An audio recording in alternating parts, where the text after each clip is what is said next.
Amen. A round of applause. Thank you very much. As the national anthem of the Federal Republic of Nigeria, there is no place like home. We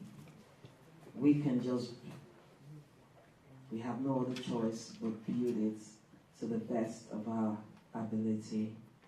So, distinguished ladies and gentlemen, at this juncture, I would like to call on the president of the BRG Global Wealth and the Global Wealth Group, and of course, the head of this real estate summit here in the United Kingdom. Please join me in welcoming Dr. Emmanuel Abikuri for his welcome address. A round of applause, ladies and gentlemen.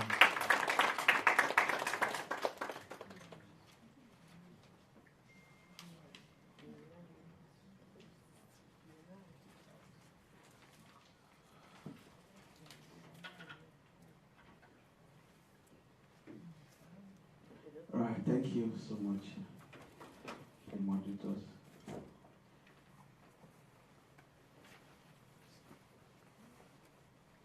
Good morning, everyone.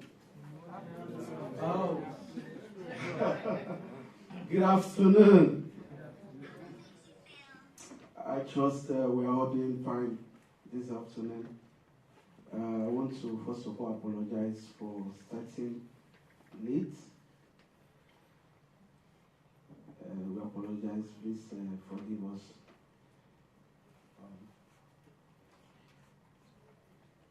This afternoon, I'll be taking my welcome address.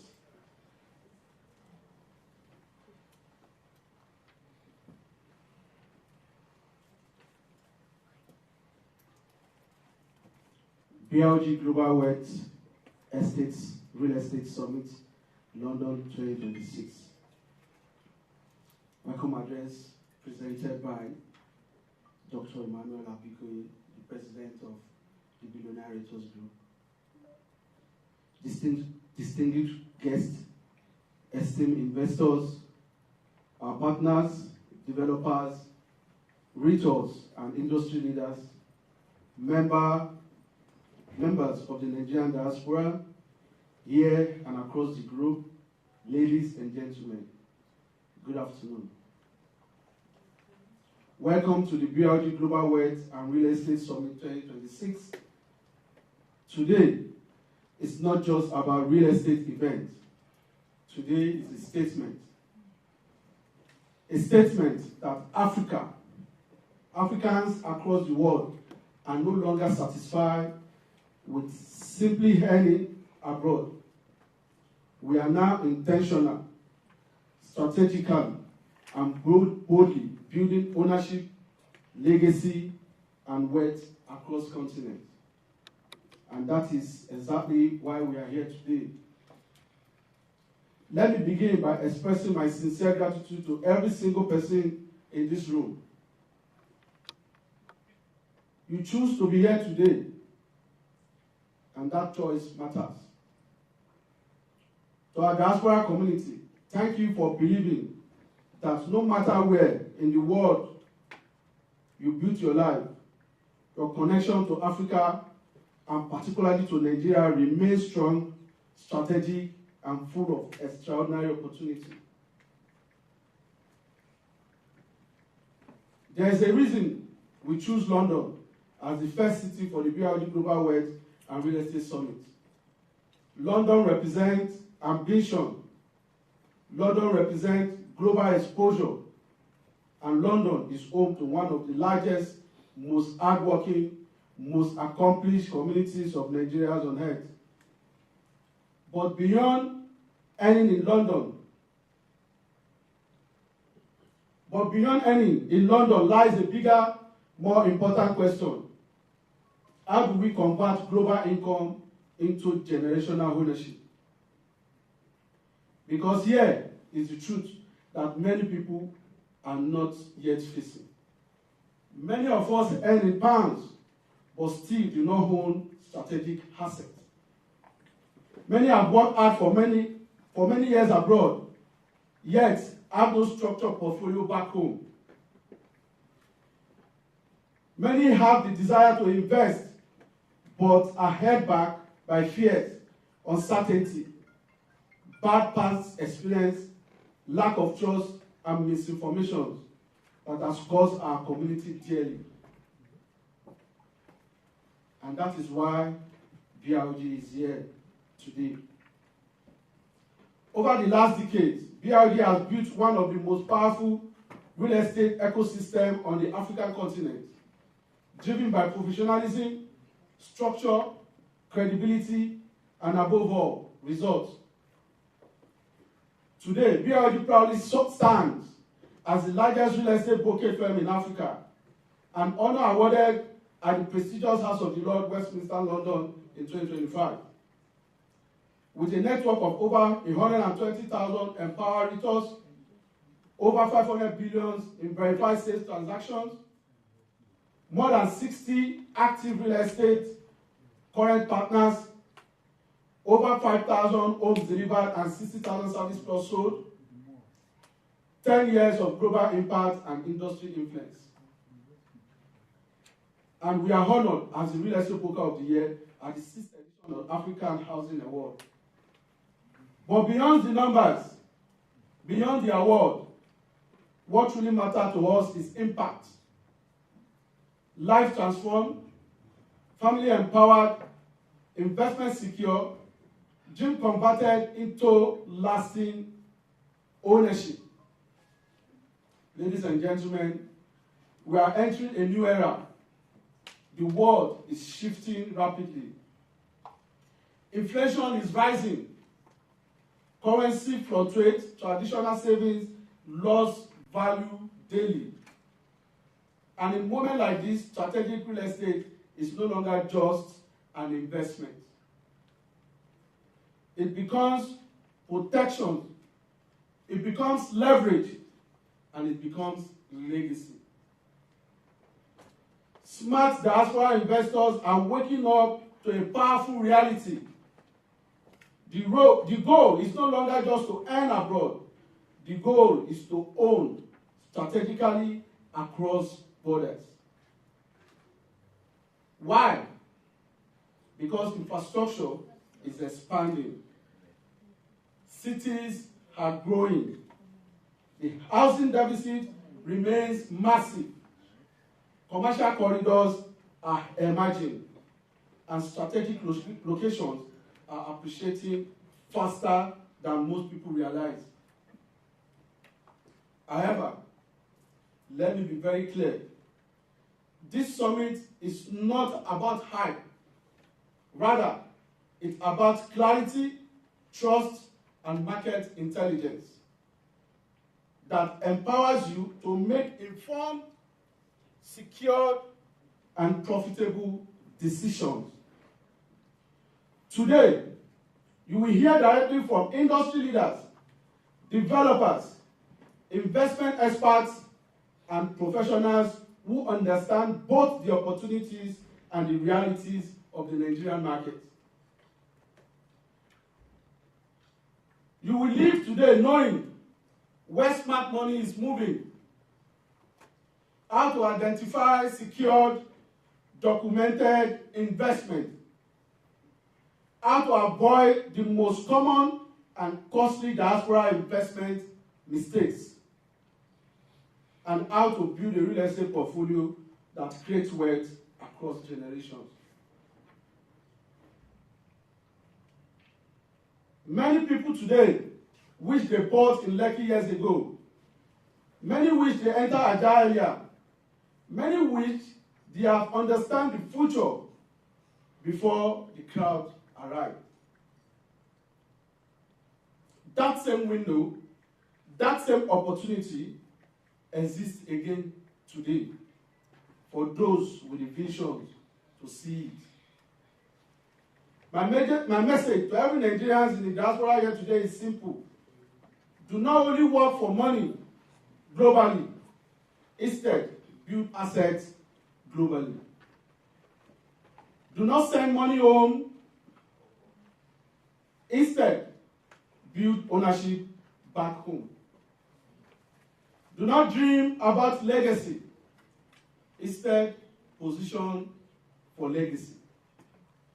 On behalf of the entire BRD family, our partners, our stakeholders, and our community of over 120,000 visitors, I welcome you officially to the BRD Global Wealth and Real Estate Summit London 2026.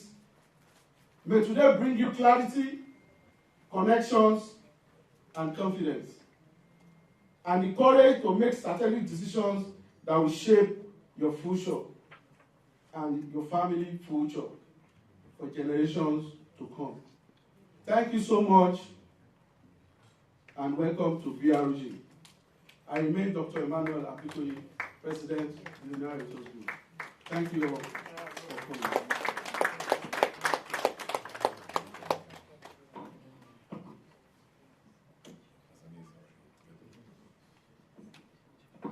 That was fascinating. Round of applause again for Dr. Emmanuel.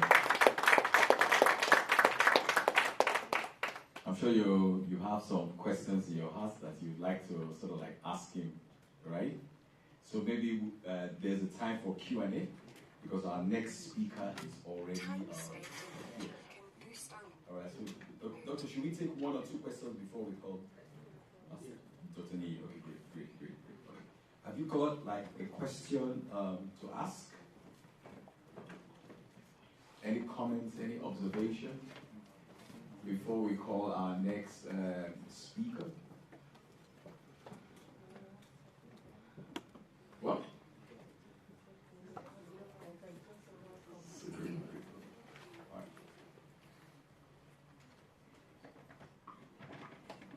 Did you talk about market intelligence? No, the next speaker is. Okay, because while he was speaking, he talked about the opportunities, loads of opportunities that you have in terms of having properties in Nigeria. And I wrote some of this down, the opportunities, diasporal investments, mistakes, which is one crucial issue that we usually have. Am I okay with that? We've heard a lot of stories on social media where someone has spent so much money in Nigeria, and then at the end of the day, you go there, nothing happens. Can I say this? Take it or leave it. As common as it is, or some of us might tend to say maybe it's not irrelevant. I came from Edo State, and then I saw this beautiful girl one day that I visited. Beautiful, spotless skin. She was sitting by. This is an extreme case. By the dump side, in the Ekiosa market. Who has been to Ekiosa market in the Edo State? It's close to Upper Mission. So I'm like, beautiful girl. And I said, what happened to her? What's she doing there? She's so pretty. And I was told she was in Europe. She made so much. She was working, sent money back home, and then she was coming down to check her property, and the property wasn't there.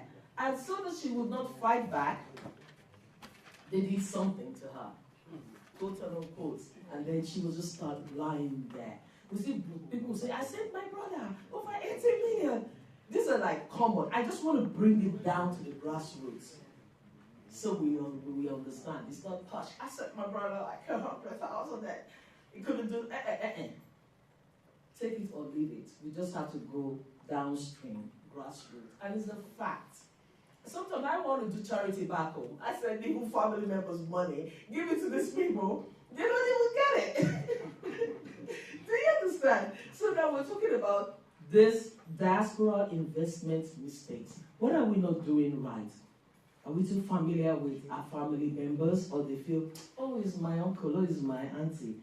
They would not say anything if I divert the monies. You know, so these are the issues, and I'm sure one or two of us have a question. They said they are piling up their questions. You're piling up. I think Madam has one. Yeah. Can I just pass this to you before we call on our next caller? Yes, just want to say that I did have a personal experience with one of the real estate organizations in Nigeria. So this has nothing to do with family. Okay. I identified a property. I was shown a sample property which I liked. At the time, that was in 2022, it was 88 million naira.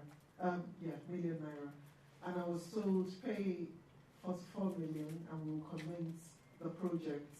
And after a year or a year and a half, you'll be expected to pay the balance, to which I agreed. And then, of course, in 2023, my father was ill, so I had to go and see him. And just before returning back to the UK, I decided to call the organization. I'm not going to mention names. And I said, look, you told me you started my foundation. May I see it? And they said, yes, of course, madam. And one of the workers took me to the site, and there was no foundation.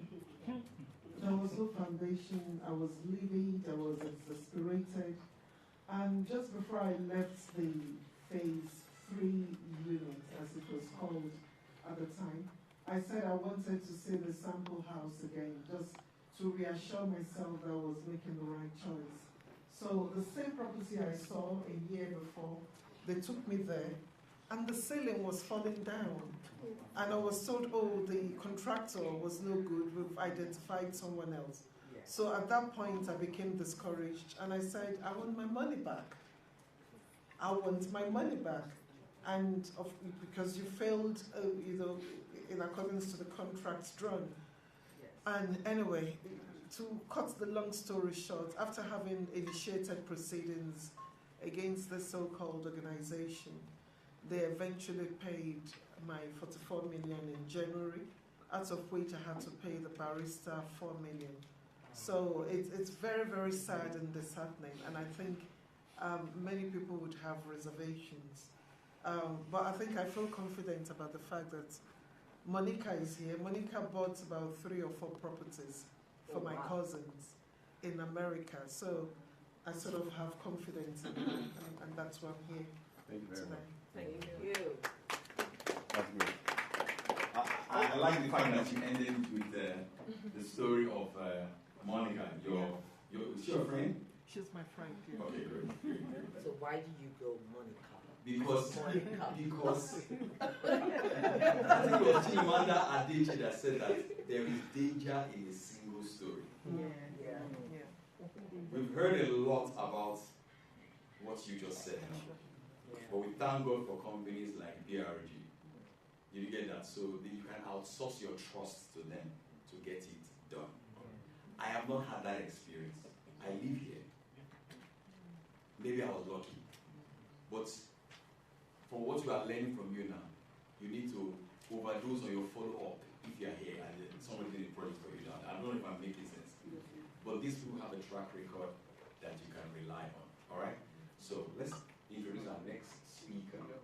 Thank you very much. And of course, if I might say, or if I may say 1 or 2 things, someone here who has been my friend for over 8 years also told me that he bought properties from them, and that's why he dragged me into this project that I can trust. Believe me, I'm an Aquarian. I don't believe in those zodiac sign things, but someone told me Aquarians, we ask too much questions, we are doubtful and everything like that. And I said, that's my nature.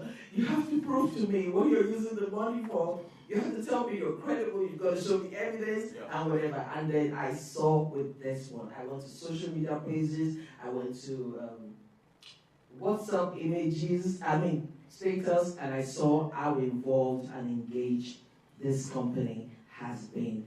Allow me, distinguished ladies and gentlemen, to call on, yet again, the BRG president, Dr. Emmanuel Abikoye, and he's going to be talking to us about market intelligence briefing, Nigerian real estate 2026, of course, current market trends, inflation, currency advantage for diaspora investors, where smart money is going in the age we are now, and of course the common investment mistakes Nigerians abroad make. With a round of applause, please, let us welcome the president of the Billionaires Realtors Group. Thank you.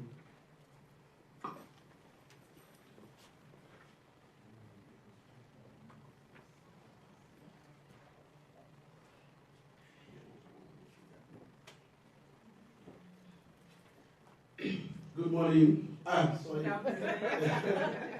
Good afternoon, everyone. Thank you for having me once again.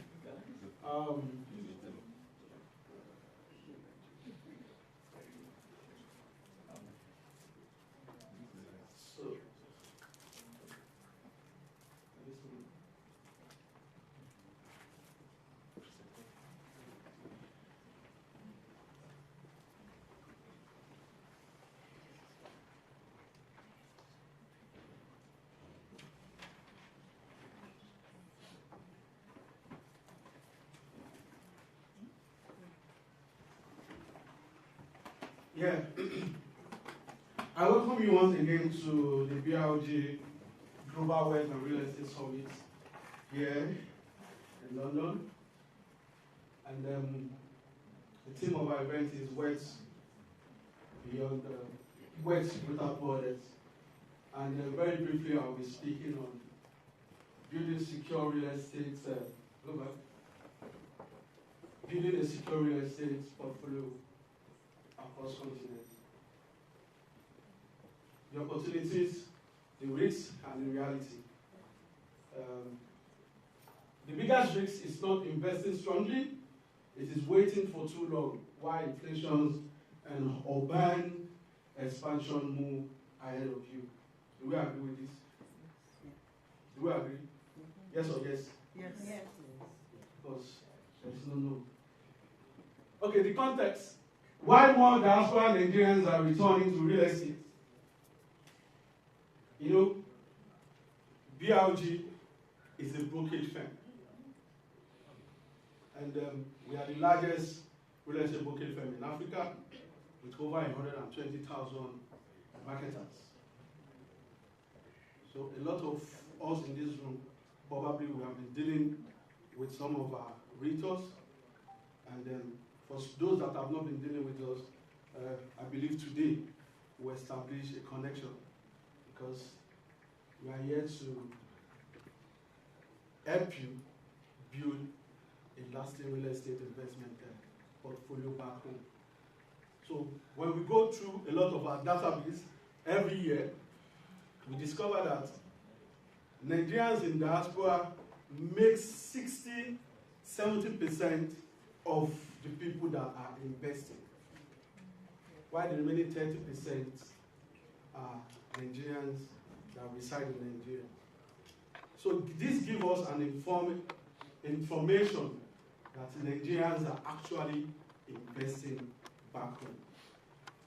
And the reason why a lot of Nigerians are investing back home is, these are the reasons. What is happening globally?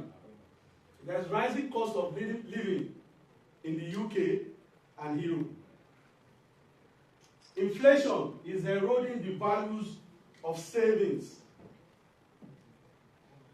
Because when you save, there's no way you can hedge inflation. You can only hedge inflation when you invest it in property. Because real estate has proven to show that it's one of wealth building vehicle that you can use to hedge inflation.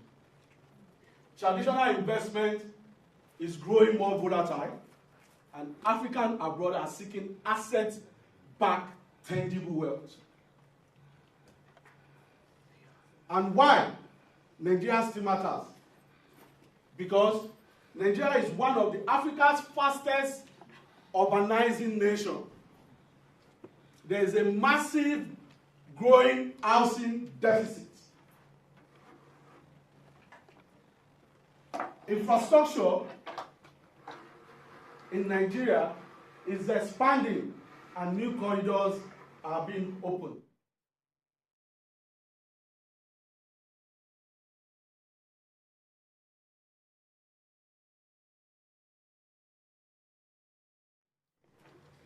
People who earn abroad but own nothing at home eventually discover that they built income but not legacy. And the market reality for 2026, what is really happening in Nigeria right now? There's an increase in the land prices. strategic corridors continue to appreciate aggressively, very, very aggressively. There's also a shift in the mentality of investors and developers, because developers are moving towards integrated community-driven development. Buy before build, smart investors are moving ahead of infrastructure completion. Gated community, there's high demand for secure planned estates, which is increasing rapidly. Luxury market active, high-end demand persists despite broader economic pressure. Land banking, strategic land acquisition is replacing speculative play. Today, buyers aren't asking what are they selling. They are asking, is this investment safe? Is it documented? And is it future-proof? Let's proceed. Our focus for today, Lagos, is still the undisputed wealth capital. Of course, a lot of people will say, what about other places in Nigeria? For instance, Abuja or Port Harcourt. Yes, those cities or states, they are also experiencing growth, capital appreciation on real estate. But Lagos happens to be the fastest. And the reason why a lot of our concentration today will be on Lagos properties.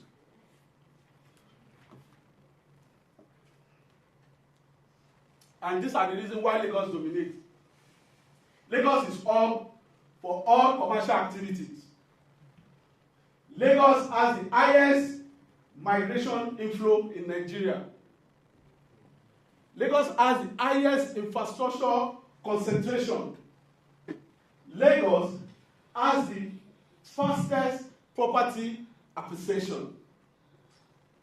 And Lagos has a relentless rental demand. In 2020, when we started our first development project, by the way, BRG is a subsidiary of a bigger brand. So we have a development company under our holding company, Vista Holding. So our development company is Tribitas Real Estate. When we wanted to start development with Tribitas, we bought in 2020. We bought 9 plots of land at the rate of 20 million.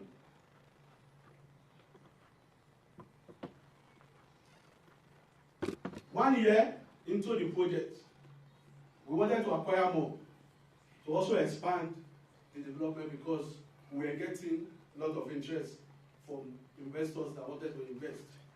And we approached the landlord that we need more plots.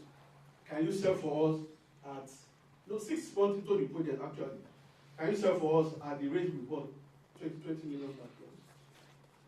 The guy said the land is now 26 million. We decided to say no, we are not buying. We bought the good 6 months ago, 20 million, now you are selling to us at 26 million. And we regretted that decision. Because now, a plot of land in that corridor behind the Lagos Business School is selling for 200 million and above. This is just 6 years from now.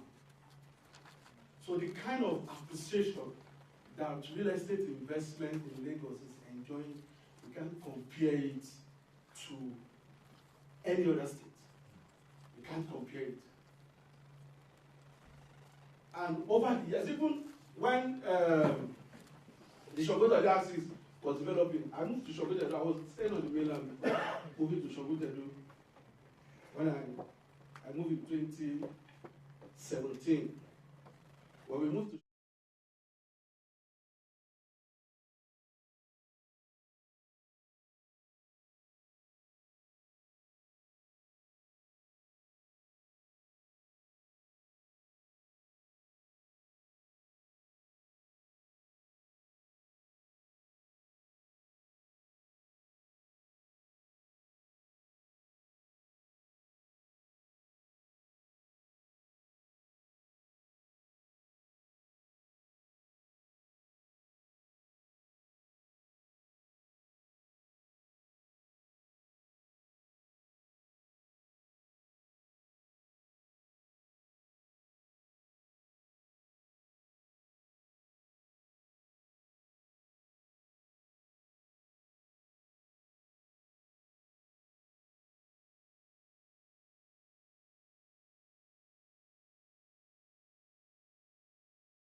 Lekki Phase 1, we all know Lekki Phase 1 is already established, premium corridor.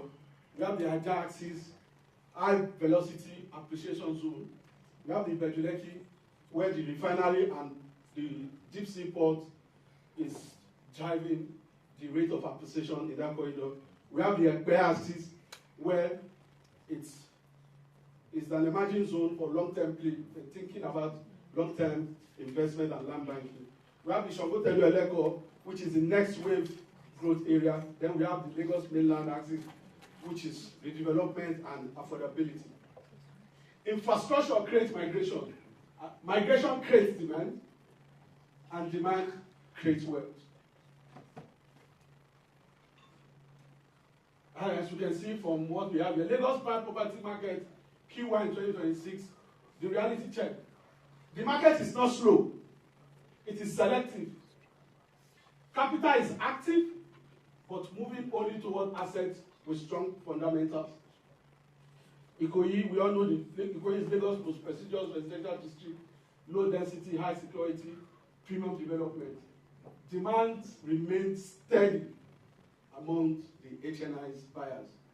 Victoria Island, the city's commercial and financial nerve center, attracts professionals, expatriates, and corporate tenants, a perennial performance. Then we have the Lekki corridor, the growth corridor of Lagos, expanding infrastructure, rising residential demand, and strong appreciation trajectory make it a compelling play. District form the backbone of Lagos prime market. When we say Lekki, a lot of us presume or assume in our mind that Lekki Phase 1, when you say Lekki. But Lekki starts from Phase 1 up to, because the name Lekki itself, it's from a town in the Ibejuleki axis. Yeah. So the name Lekki itself, there's a Lekki town in Ibejuleki. So that's where the name was picked from. So corridors like Eleko down to Ibejuleki, they are still experiencing a very strong capital appreciation rate because of the major infrastructures that we have around those corridors. The four factors that is driving smart capital in Lagos right now. Pricing that reflects market reality. Smart investors respond to asset price according to current conditions and not speculative expectation. Realistic pricing attracts serious buyers faster and maintains stronger liquidity. Secondly, undeniable location strength. Locations remain the single most important driver of long-term performance. Properties within the established corridors in Ikoyi, VI, and Lekki continue to outperform the wider market. Clear legal and planning documentation. Documentation is now central to the decision process. Serious investors prioritize clean title, verified ownership structure, and proper planning approval. Proper planning approval are non-negotiable in these days. Lifestyle value plus investment potential. The best performing assets combine lifestyle appeal with strong capital preservation. Buyers seek properties that deliver quality living and long-term financial return simultaneously. Successful transactions in Q1 2026 share one trait. They are based on strategy and not speculations. You know, you may be asking in your mind that all of these things that we're talking about Lagos are they based on speculations? No. The facts are there, the numbers are there, the figures are there, and the appreciation that we're talking about is not about speculations. It's not about speculation. What's the best investment in Lagos? What the best investment in Lagos are doing differently? I think we've talked about all of these things. Their behaviors in 2026. Studying micro-location, not just Lekki, but which streets in Lekki and why it matters. Comparing real pricing, benchmarking against actual market movement and not agent projections. Evaluating title and exit. Assessing documentation quality, liquidity, and resale potential upfront. And also thinking long term, positioning for the next 5 to 10 years and not just in the next 12 months. Real estate, investing in real estate is not a get-rich-quick scheme. You know, when you are thinking about investing, you think about a long time and not short time. And there's a mindset shift from investors. It's no longer about hype. It's about strategy. It's no longer about cheap land. It's about buying the right land. It's no longer about speed. It's about structure. It's no longer about speculations, but about positioning. And also, it's no longer about generating income only. It's about income plus legacy. Those who understand the nuances of Lagos real estate are quietly securing the assets that define the next phase of growth. Why smart money is still moving to the Lekki corridor? Of course, we all know the Dangote refinery. It's the largest refinery in Africa, generating industrial migration. And operation has already started. You know, then when we were selling in Lekki, we used to go through that route and we take clients on inspections. We tell them, we point. Dangote refinery is coming. The deep sea port is coming. The Lekki airport is coming. Okay, the airport has construction has not started, but we are also using that as part of the infrastructure that will drive our business. This is now functional. The Dangote refinery is functional. The free trade zone is functional. Then we used to point, but now they are our current reality. And these infrastructures are massive that they are driving the appreciations of property within this corridor. Also, we have the coastal road, massive infrastructure. The government, I think they have a lot of interest in Lagos currently. And there are massive infrastructures that are currently ongoing, just like the popular coastal road that we all know. There's the Badagry-Sokoto Expressway as well. The road construction has also started. And all of this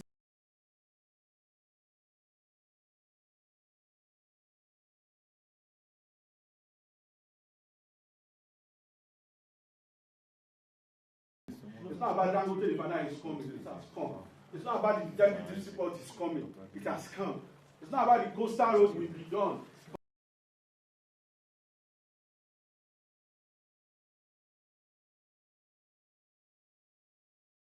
Up to, when you're talking about Lagos,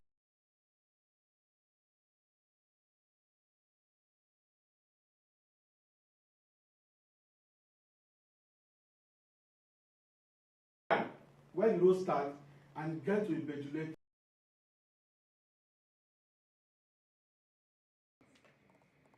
So all of these infrastructures is opening up that corridor, and Lagos is set for a very big expansion. So if we position now, that is when we will reap the reward of our investment. If we position now, that's when we get the reward. Every major wealth transfer in real estate begins with people buying where others still doubt. That's it. Let's move on. Next wave of opportunities. The emerging of smart investors are watching now. Talk about all of these places. Eleko and Egbe, lower entry point, high future appreciation as infrastructure expand. Imota axis, industrial zone growth, creating peripheral residential demand. The mainland redevelopment, urban renewal and affordability driving migration inward. There's a lot of urban renewal projects currently going on within the mainland axis. The Ogun border corridor, proximity to Lagos, industrial belt at far lower prices. These are corridors you can also think of because infrastructures are driving all of those things. Abeokuta growth belt, steady appreciation, strong for long-term horizon investment. If you can't afford Lagos, there are places closer to Lagos that are benefiting from the current appreciation that Lagos is witnessing. Then there is agri-link communities, a growing combining real estate and food economy. This is another area you can think of investing in, because it's still part of real estate. We call it agro real estate. Investing in agri, investing in land. The land is used for agricultural purpose, and at best, you can be getting your returns based on the output of whatever is being harvested from the land. Why you need to move before the crowd? The lower entry price, faster future appreciation, infrastructure nearby and incoming. Population migration is accelerating. Institutional interest is rising. There's a massive, this one is even alarming. There's a massive influx of people into Lagos now. And because of that, that is one of the reasons why we are experiencing high rental rates currently in Lagos. Because the migration is massive. The advent of the social media is creating a lot of millionaires now. You know, they leverage on young boys, leveraging on the internet, TikTok, creating content, doing skits. They are making money, and the next thing they are thinking about is to go to Lagos. So why don't you invest in Lagos? You can build a rental property and use it for it. You can build for short-term purposes. So you need to start thinking of having something back home that can be generating money for you. The highest profit in real estate are usually made before education becomes very popular. Your unfair advantage. Nigerians abroad have a very unique edge, very unique, that we are envy of you. And the edge is that your currency, £1,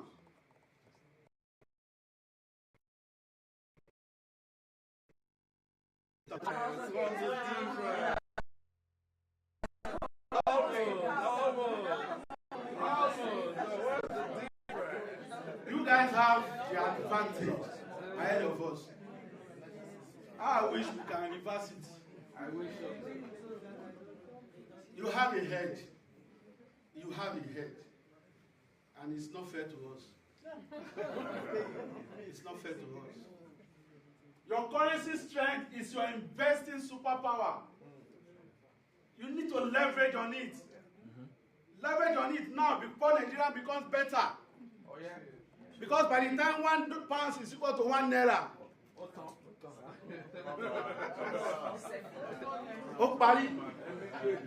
Leverage on it. Currency leverage. Pounds and dollars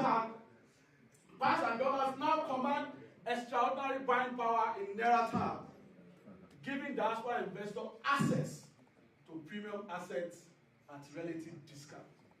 Flexible payment plans. Many developers easier to commit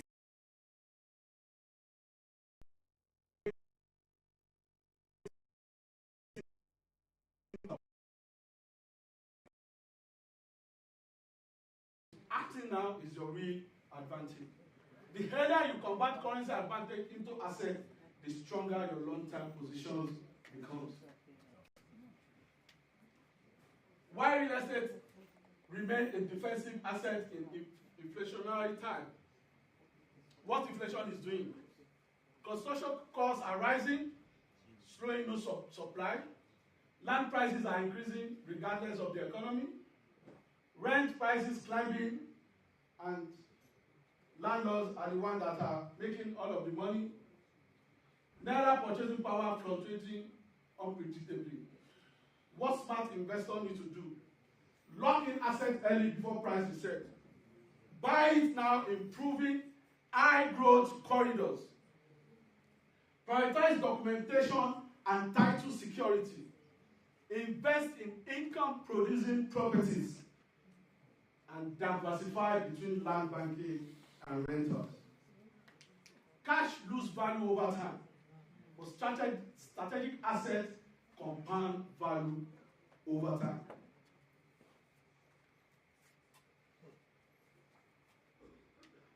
where sophisticated investors are putting their money. Land banking, near infrastructures, short-term apartment, mixed-use development, agri-backed real estate. This thing is the hot cake now. A lot of people are investing, but you have to do it right with the right organization. Student housing, secure estate development. The wealthy really wait for headlines before they move. The mistake that caused the diaspora investor the most: family pressure and nostalgia are not investment strategy. A lot of people buy, a lot of Nigerians in diaspora, they buy based on emotion and they lose money. Skipping the check, ignoring land documentation is the fastest path to loss. No physical inspection. Always inspect in person or go to a trusted, accountable representative. Waiting for the perfect timing. Perfect timing doesn't exist. Informed action does. Trusting unverified agents. No matter how warm the referral, always verify independently.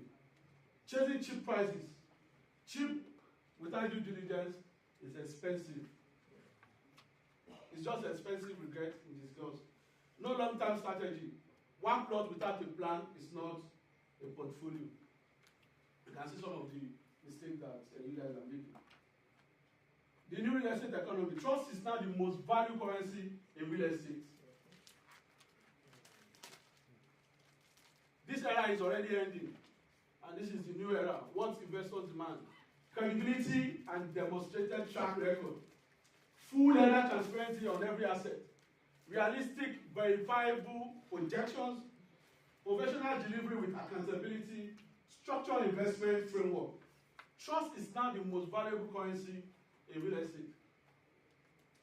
How to build a structured real estate portfolio across continent. You need to have a goal. Define your objective. What are you building? Are you building income? Are you building AC or capital growth? You need to be specific before you even drop that money. Before you open your wallet, you need to have a goal.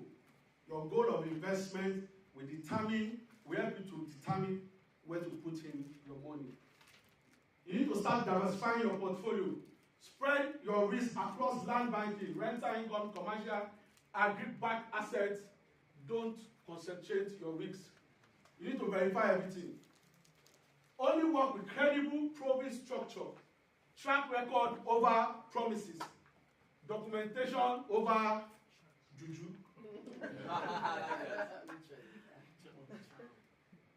Start thinking long term. Real estate reward patience. Buy for the next decade, not for the next 12 months. Then build a legacy. The goal is not random properties. The goal is strategic assets that outlives you.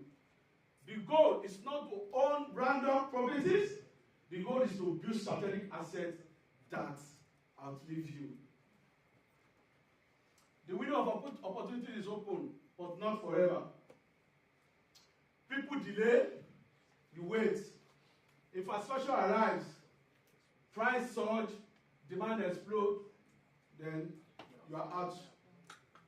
So if you keep delaying, you keep procrastinating, the world is changing without you. Lagos is expanding.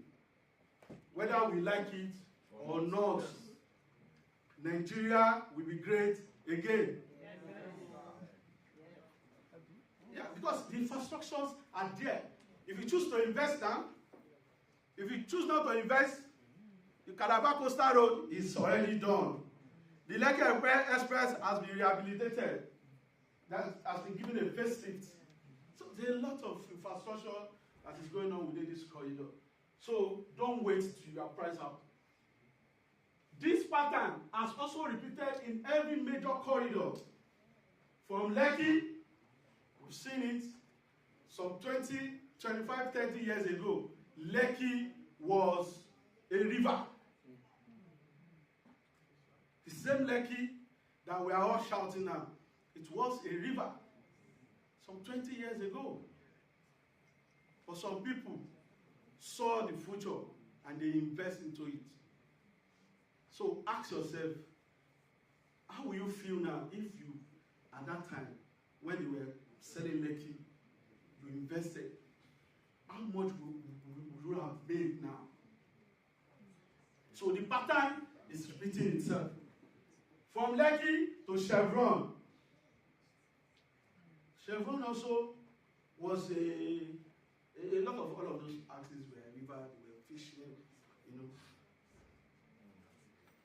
But people bought into them, and now they are enjoying their investment. The train also moved from Chevron to Ajah. Ajah is now overcrowded. Like, Ajah is growing. The same Ajah is growing. Ajah now to Abraham Adesoya. Abraham Adesoya was where I told you we bought property for 20 million per plot. Now, property is selling for 200 million and above in that same location. I wish we bought as many as we could then. Even me, self, I shop king. Shogo Tedo, also, so the pattern, it's the same pattern. If you do not buy Shogo Tedo now, you miss out of Shogo Tedo is even now even on the high side, except if you have the money. Like I said, 200 million. Yeah, I still bought a property last year. 200 million thereabouts. For a plot? Yes, for a plot. So, from Shogo Tedo, if you do not buy it because the price is high, you can't buy Ahoyaya because the price is increasing. Ibeju Lekki is still there.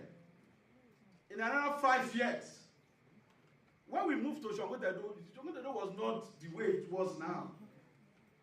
And the way it is now. Shogo Tedo, I used to tell my people, you know, from ShopRite, you can access the coastal road from the ShopRite. You can also access from Eko Akiti. These two places, 2017, 2018, they were bush. Some places are waterlogged area. Me, my partners, Tony Benga, there's one of our other partners, Gracious. We've jumped on Swan Boogie, we jumped on canoes to where we are trying to assess one of our projects on that path. So driving through that place now, I always tell the people that are always with me that I want to jaya ile. Let me say it in Yoruba. I want to jaya ile. Òun kọ́ ló máa ń jèrè ilẹ̀ o. What this means is that the people that suffer on the land, they are not the one that is enjoying the reward of the land. Because I suffer for that place. I no buy. As at then, because I was still coming up as well. I didn't buy. So driving through that place, I was just, I wish I just get like 5 plots or 1 acre for year.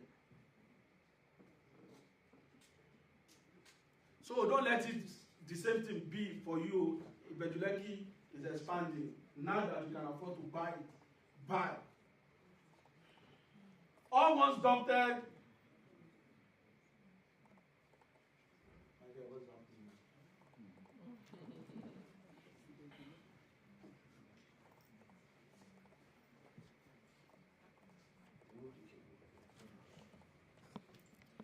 Sorry for that.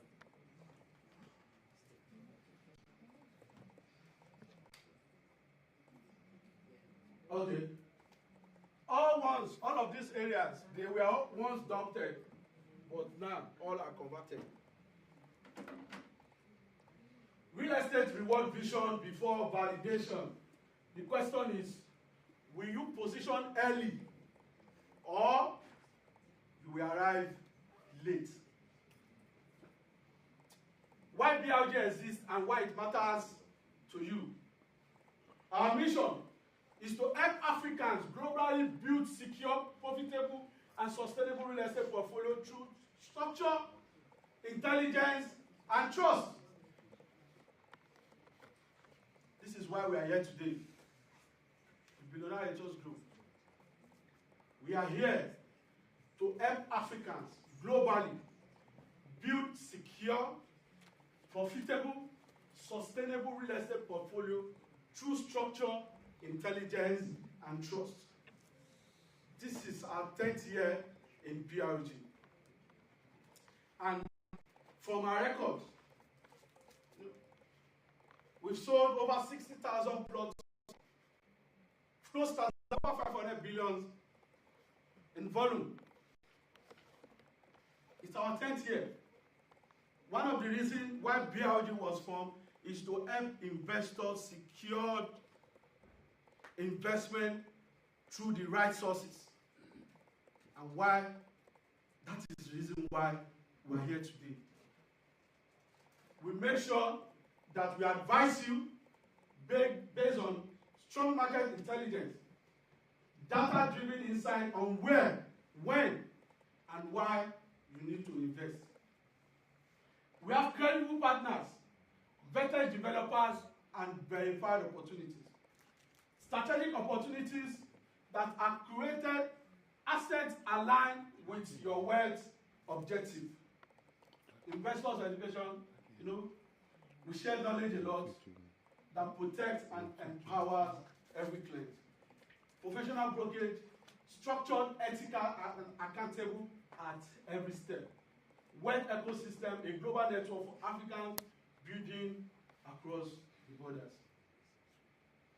We are the largest real estate broking firm in Africa, with over 120,000 realtors, and the numbers keep increasing. You should not have to fear investing back home. With the right structure, Nigeria will become your greatest wealth advantage. You need not to be afraid of investing back home. Yes, on one or two occasions, you may have gotten your hand burnt, but we keep learning. The opportunities are there. The opportunities are there. It's just for us to get it right. And once you get it right, then forget it. Once you get it right, forget it. And that is why we are here today. We have been in existence for over 10 years. We partner with all of real estate developers. There are some that we had to let go because we didn't know anymore. And that's what BRG stands for. We cut the relationship. A lot of top brands that, if I start mentioning them, that we are the one behind the success story. So we've been around for a very long time. And we have some of our partners here, Chapter, Lambert, Veritas, Iglesias, Zion Landmark, top real estate developers in Lagos, that is Lagos and Ogun State. So we have all of the options.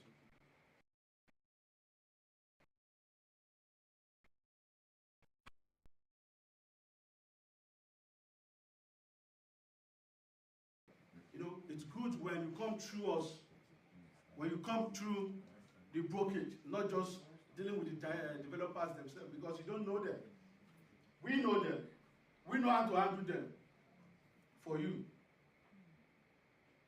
So, and that's why we're here today. If you go through some of your park, we have a mini book here for some of our properties. Those are just some out of so many properties that we have. So you can talk to us after the sessions, then we can guide you on choosing the right investment. Nigeria is not waiting. Neither should you. Infrastructure is expanding. Cities are growing. Land is appreciating. Opportunities are moving. The question is not whether to invest in Nigeria. The question is whether you will post before tomorrow's realities becomes today's regret. The future belongs to investors who can see beyond today's headline. This one, I'll privatize it. Go, no, let them see it. The future belongs to investors who can see beyond today's headline. Emmanuel Abikoyi. Please go to the next one. Okay, thank you for listening to me. I have a video I want you to watch. Yeah, I'll play it now on my YouTube. So I want you to watch it. It's just like 3 or 4 minutes. Thank you so much. It deserves another round of applause. Let's watch the video before I introduce our next speaker. Have you pressed play, man, on your phone? Play the video. Have you played the video? Yeah. You can continue. Let me just stop it. Alright. Did you learn anything today? When Emmanuel said that a plot of land behind Lagos Business School is now over 200 million naira, that is a lot. Dr. Lee, I bought a property, God is my reason, behind that school for 13 million. I have a tenant in that property. So that means if I want to sell that property, which I will not do. So when he said that property is abroad or Africa, where will you rather invest, abroad or Africa?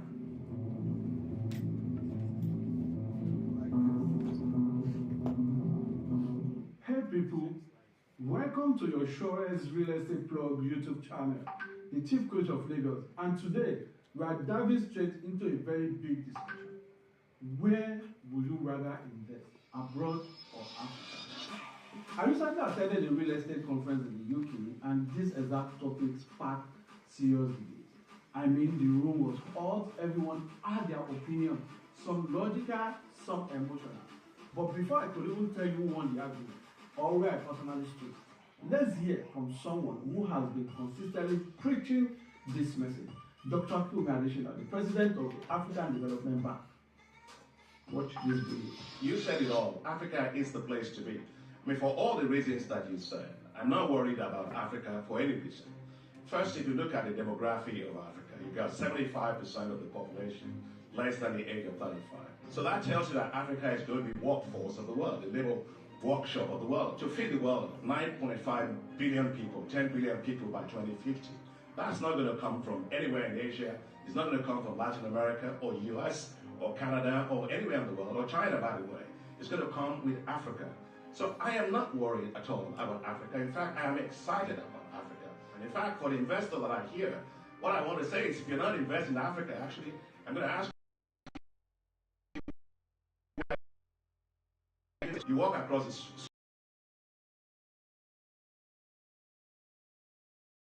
and Africa is not going to way into development.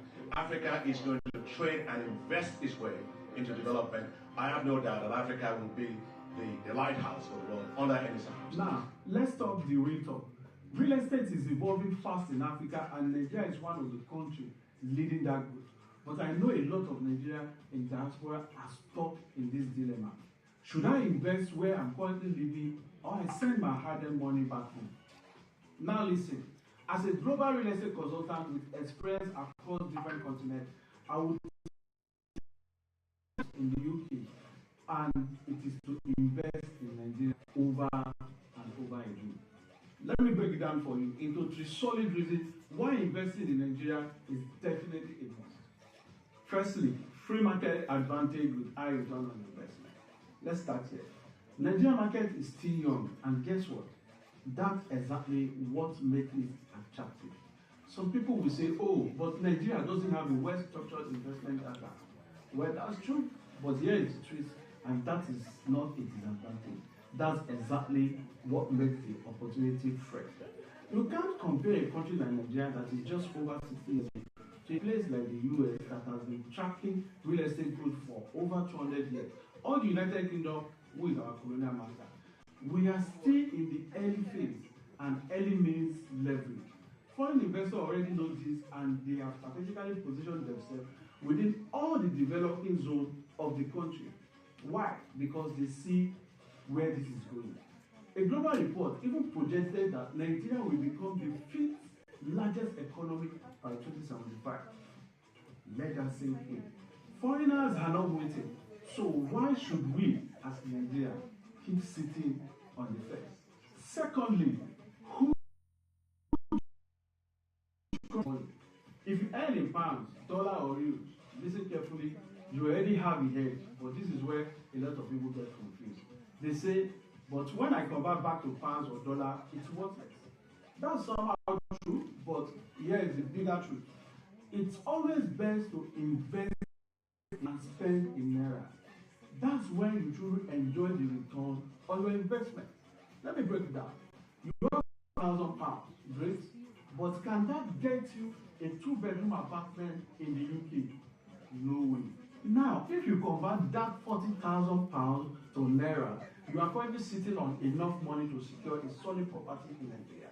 So instead of worrying about how much it will worth back in pounds, think, what can it do for you in naira, for your future, for your family, for your retirement? Because one way or the other, in 30 to 40 years, you will still come back home. And besides, you have families. Parents back home in Nigeria, you send monthly upkeep to. The proceeds from your investment in Nigeria can always take care of that. Henceforth, in terms of how to convert your £100 to naira. Thirdly, there's no place like home. Now, this one hits differently. No matter how long you live abroad, Nigeria will always be your home. That's it. And here is something many people don't know. Recently, a news broke out that the UK government is now taking over properties of Nigerians in diaspora who passed away without clear documentation or no family ties. Imagine that. All the sweat in the cook, all these years gone down the drain, just like that. That's why it's wiser to plant your root back home, where your legacy is safe, your family has assets, and your investment is protected. And here is a bonus point.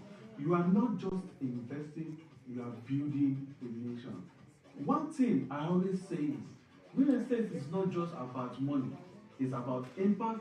When you invest in Nigeria, you are helping in developing communities, creating jobs, and shape the economy.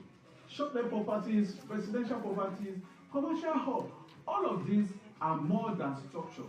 They are part of the new Nigeria we are building, and you can be part of that story. So, back to the UK conference. After all the talks and all the debates, guess what? Africa won, and proudly, I stood with Nigeria. If you are watching this from the diaspora, this is your key. Don't wait till you are priced out. Don't let foreigners keep leading the race in your own country. If you found this video very helpful, don't forget to subscribe. Share this with your network, and let's keep building a kind of future we will all be proud of. Because at the end of the day, no matter... Everybody clap for them, man. Whoa! Why are you clapping like that? Yeah, I don't really want to clap. Ah! Look at him and say, ah! Wow, wow, wow, wow. He said a lot of points. A lot. Why do salespeople hate more than the land application behind Lagos Business School. The airport that is being built. Me and Dr. Neil were somewhere yesterday. Actually, that project has started because there was a law that the people that built the private airports in Nigeria, I think they wanted Ikeja, right? Yeah. MM2, right? They signed a contract with the Obasanjo government that there was a clause that they were the only ones that would build any private airport around Lagos. So they had to battle that issue. It has been resolved now. So that airport project is on. Yes, you want to jump on that like immediately. Right now, as we speak, there are AI tools using drones that you can use to inspect your property from your house in London. Do you know that? Talk to me after the class. Yes, yes, as we speak right now, there are AI tools like drones, right? That in your house in London or anywhere you live in this UK, you can be doing virtual inspection on your own. Do you know that? You can talk to me after. So after you buy from BRG, right? You can see your property from your phone. Yes, yes. All right. So those are some critical points that Emmanuel spoke about. He says, spread your bets, do small things, right? Finally, we want to invite our mentor, our chairman, but before it comes up. Thank you very much. Thank you. I just wanted to make, am I allowed? Sure. To say one or two things about the video Dr. Emmanuel showed us or shared with us on YouTube. Number one, it is obvious that he's done his research, give or take. Those houses that were taken away from Nigerians, they were like over 70 houses, isn't it? And in highbrow areas, those are loads of properties. Even in Greenwich there, a 2-bedroom apartment is £1.6 million. And most of those properties are in North London. Do you know what properties are in North London? Hey, believe it, I don't even like North London. But the fact is that those properties were huge. They were expensive. And Dr. were you using a teleprompter?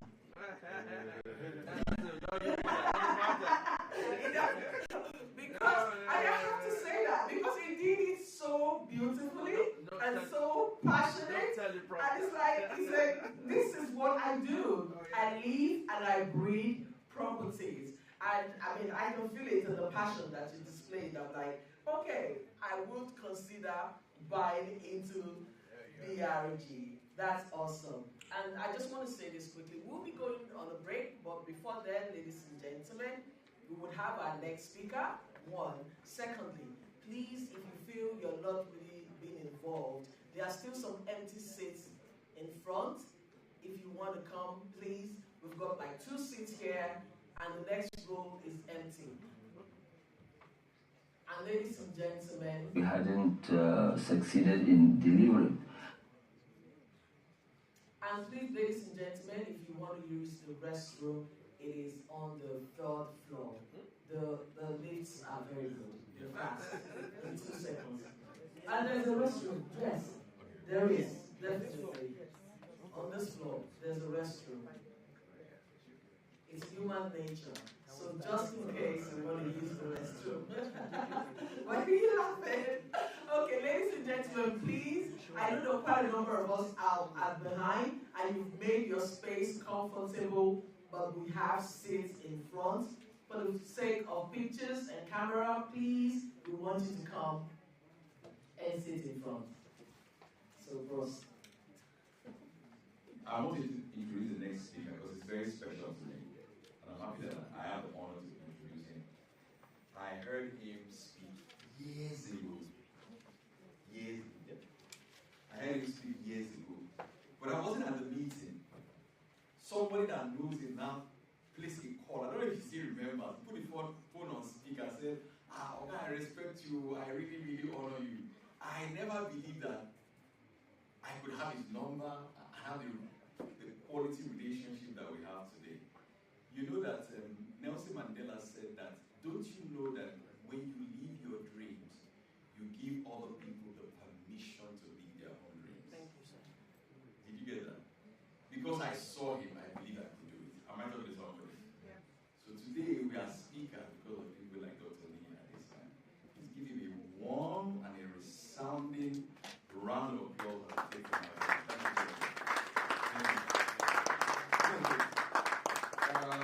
The wonderful years together for Porfo has been mesmerizing us from ages past. My name is Neil Adesanya, and I have the privilege of being the chairman, board of directors for the BRG network. So my job is to ensure that they keep to their promises. And corporate governance is very important when it comes to my role as the chairman of the board. Now, when Emmanuel was speaking, he said a lot about trust. And that is why I'm here, just to reinforce that and let you know that we put a lot of things in place to keep these guys in check, to make sure that whatever they're going to promise you today, they do it. Now you're wondering, who is this guy, Nia Adesanya? Let me just give you a simple stuff that happened to me, in the last 1 or 2 months. I am actually in London to have a program that will kick off on Tuesday and then end on Wednesday at the House of Lords. And what will happen at the House of Lords really took a lot when it comes to our integrity and mean, we applied for people 65 visas, and out of the 65, almost 56 or 57 of them are first-timers, visitors to the UK. I know what it means. Now, we got all the visas except 2, and the reason that we can't reverse the 2 is because they got the reply quite late, and then we couldn't do too much about it. Now, let me give you the scenario very well. When you apply for visa, some of you who did apply for visa, visiting visa, were you interviewed? Sir, were you interviewed? Did they call you and interview you? Visiting visa. Anybody got a call? No, I'm not talking about the people who came with me. I'm not talking about the people who came. You got a call, you got interviewed. Hello? Are you here with me? Okay, you just filled your form, you sent it with your document, am I right? And then they either give you a yes or a no. But you know what? Because of what we put in place when it comes to integrity and everything, the Home Office were compelled to start interviewing some of our participants. There must be a reason for that. Now, coming to the UK, based on that, I know that my name is echoing or reverberating right down the Home Office, and I know what that means. I cannot jeopardize that reputation that I've built. Now, as a civilian, not a government official, applying for over 65 or 66 visas and getting over 98% of them approved, that's huge. Very big. Now, how am I saying all that? I'm standing before you right now to let you know that we have put so much into our integrity, into our reputation. And holding this mic and endorsing this set of guys shows that for me to do that, that means they are trustworthy, and then you can do business with them. Because what that means for me is that if they mess up and you report me that I stood in for them, what that definitely means is that I will not be able to do too much. With coming back here probably next year, with probably 500, it can't be 500 people, probably 200 people or so. So it's good to do business with them. They come highly recommended, and I'm the chairman. I'm putting myself on the line here so that anything that goes wrong, hold me responsible. That's one. 2. Also, we are also monitoring all the developers that are our partners. We have regular trainings, we have regular meetings, just to make sure that whatever products that you've given us to sell for you is in top quality, and that we're doing back to back. And also we have the privilege of contesting for there's an association of developers in Nigeria called the REDA, Real Estate Development Association of Nigeria. Luckily for us, we have the position of the chairman, Lagos State, REDA. We also have the position of the chairman, Ogun State, Oyo State, Ekiti State, and which other western state have I left behind? Ondo State. No, we don't have too much control of all of those. And we have control over that. All the chairmen are members of our community. And not just that, also, we also have the president of this association when it comes to Nigeria. That is Royal Highness, also part of our community. In other words, what am I trying to say? We have so much put ourselves into positions that we can call anybody to order. And the Reader Association is not just doing that, they are also influencing the government so that we can have conversations whenever anything goes wrong, because sometimes they can just come up with policies that are not favorable to you, not just to the developers, but to you. And then Reader gives us the opportunity to be able to sit down on the round table with them and have the conversation. And that's why we went contested for all the positions, and we got it. And interestingly, in Lagos, I think we won all the positions. Yes. If there's any position like Gatesman or anything, we won everything. We won everything just to make sure that your your investment is secure. Now again, we're talking about the airport, and Paul Fu said a lot about the airport already. The Lagos airport is already started. I mean, the runway is already being worked on, according to what we heard yesterday.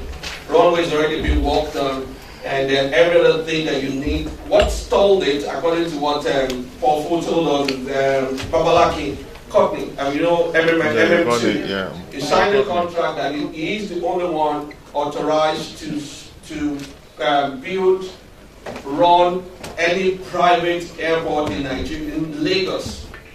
But now that has been solved, and then it's out of the way, it's been settled, so the work is going on.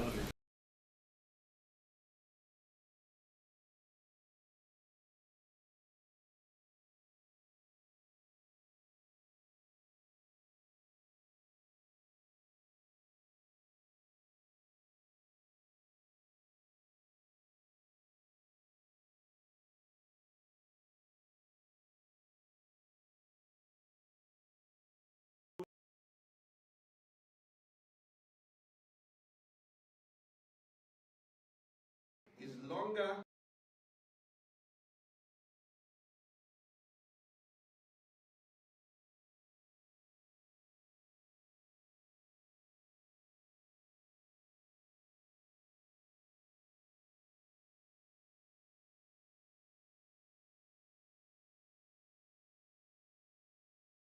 Very good right now.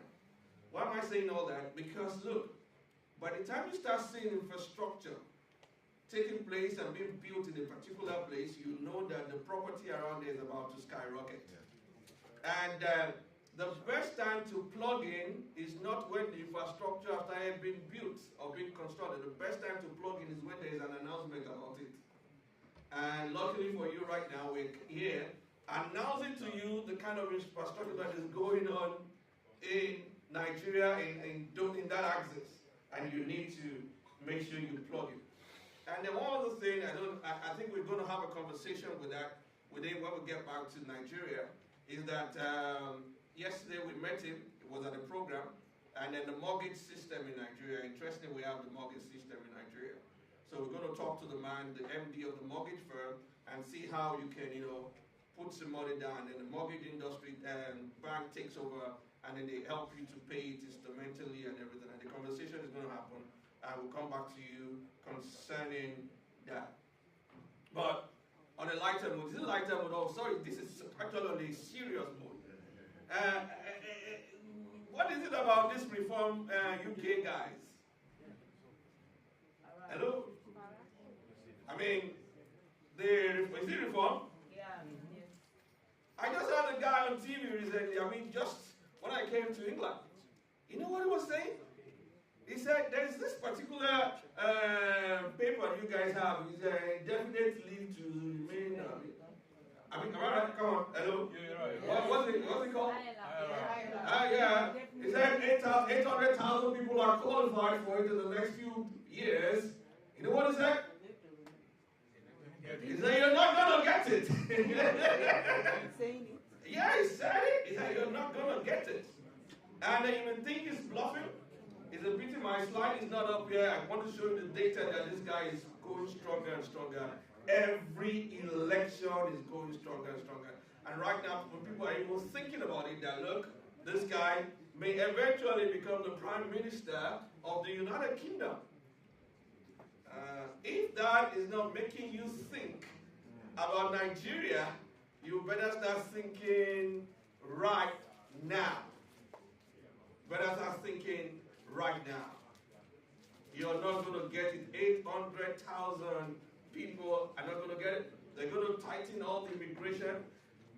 Please, if you don't mind, Ashoba, if you can let the people at the back there, either they take their seat or they step outside and have the conversation they're having outside there. They can step outside and have their conversation. It will be nice. And then you take your seat, or if you're going to talk, just step outside for us, please. Thank you. Please. Good. So, I mean, that should give you some reason to think. Am I right?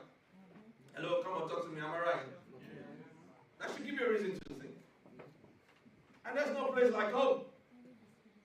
I mean, yesterday was a conference yesterday. We paid for LEDs. We did all those. And they didn't allow us to use our LED because it said there was a policy this, policy that, policy this, and they were trying to, we didn't use our LED until 3 p.m. and the program started around 11 a.m. I mean, they just set up so that we know that we paid for it. And you know what? After all the English that we have spoken, the threats that we went back and forth, somebody just came and said, why are you not allowing them to use it? Let them use it. I was not asking. I thought they said it was a policy, that's why we didn't use it. Then the guys who were on ground started telling us that, I mean, these are British guys who got their passport. They got their passport. They're not waiting for LIRS or stuff. They're not waiting for it. They got their passport. Some of them were able to been here for 30 years. They were telling us, if it was a white man, they would have tried it.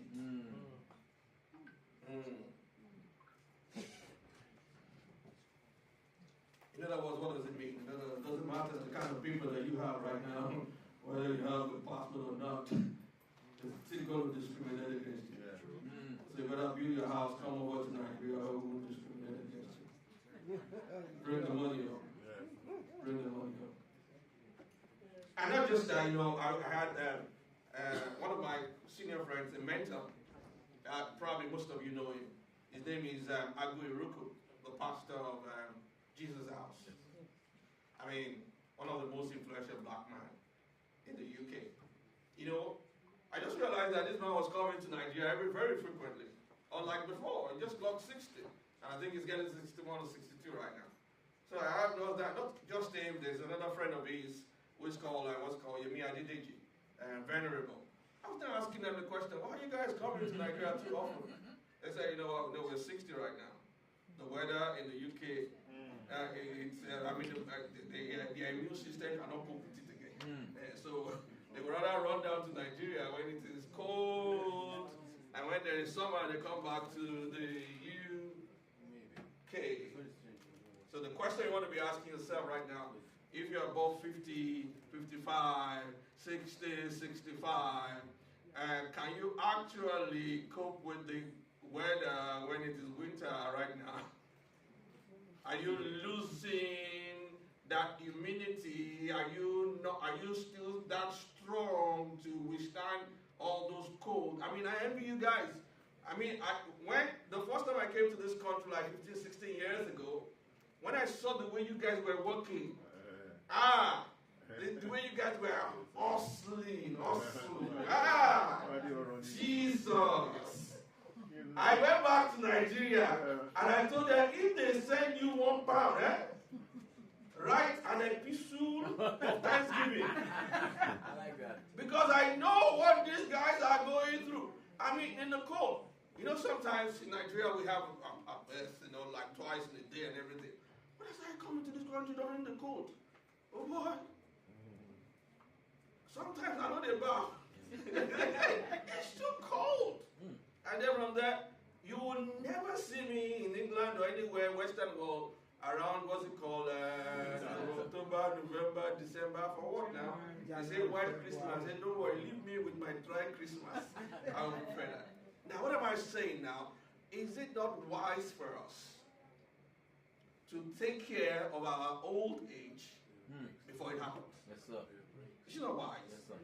It's not wise for you to have 1 or 2 properties that you can fall back on when you get to that point. Somebody may say, okay, wait for me to get to that 60 or 50. You don't You don't wait. How do they put it down? You buy real estate and wait. Yes. You don't wait To to buy. buy. You buy to wait. You buy to wait.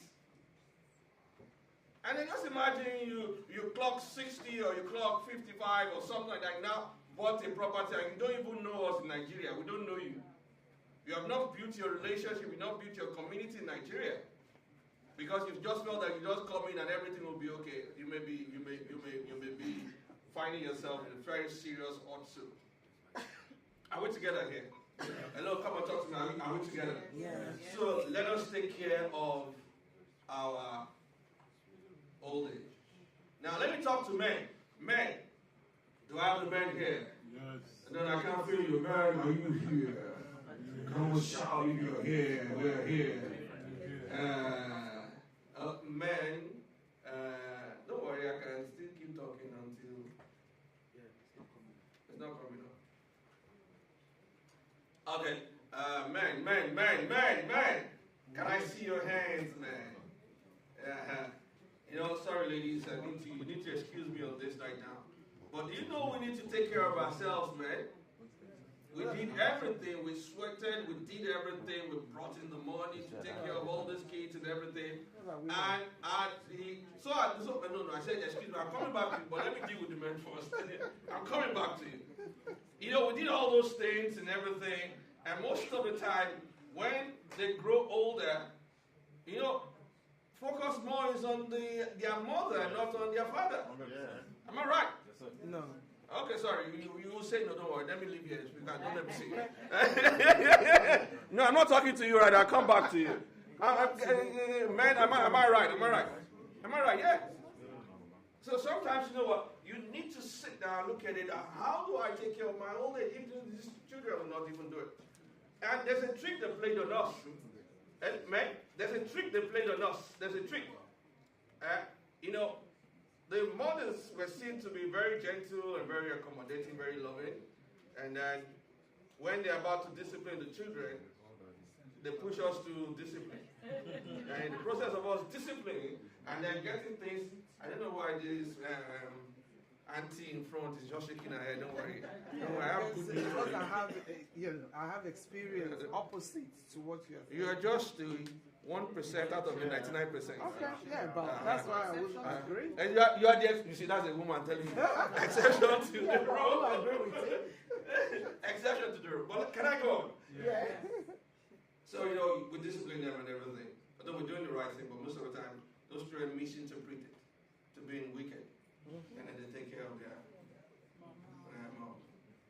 And those of you who are here don't even know what we're going through in Nigeria. They even abandon us in Nigeria sometimes. When they're about to come and take, is it Mugo they call it, or take it is the mother that they invite. They leave the man. The man is now walking under the tree in the village with everything. So, you know what, guys? Hello, man, you know what? We need to start thinking about what's going to be like at 70. What's it going to be like at 80? What's going to be like at 90? Now, when you look around here, sometimes life at 80 or something may not be too interesting, except for the medical side of it. And if you quickly got your papers, you're good, and you can always come back here for another medical thing. But you need to be close to nature. You need to be close to sunlight. You need to be close to a communal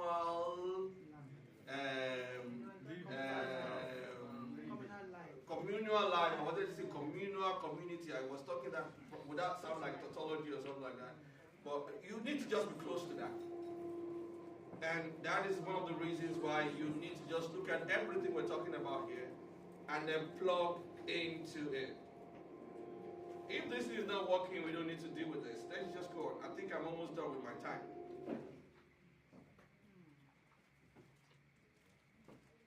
And hello, sometimes we also think about the next of kin. You want to come over? Yeah, that's fine. Are we together? You want to come over? He needs to come over quickly because it's...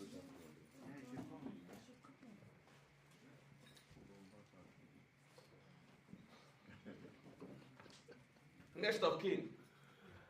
You know, I've been wondering about this next of kin thing, which is good. But sometimes we live all our life for the next of kin. Were you not next of kin to someone? What did they do for you? So this is it. Whether you are next of kin or somebody is next of kin, look, everybody will eventually take care of themselves. At the point in time, you need to be selfish to yourself. All you need to do is to give them the basic education. And what about basic education these days now? It's not BSc or probably can advance it to master's. You see, when you want to do PhD, they are on their own. After you have done masters, you have done everything. Because sometimes you now build those houses, you keep it for them. Eventually. Because when you actually ask yourself, your grandfather's house, do you know it? No. But we need to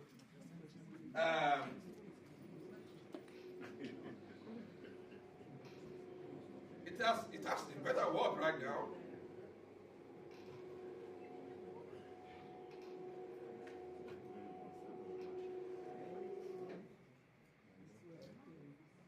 It's working. So are we together here? Yeah. Hope you get my thoughts. Yeah. Where I'm going. Why is it important for us to secure all those things? And where is a better place for you to do that than in Nigeria? Somebody will say, okay, no, when you invest in London, you invest where you're working and everything. It's okay, but you have to know what is called Pareto principle. Even if you put 80% of your investment here, make sure that you have 20% of your investment somewhere else that you know you spend the rest of your life. And then it's not our elders that says that we cannot put all our eggs in one basket. So are you putting all your eggs in just one basket? And you put it here, and then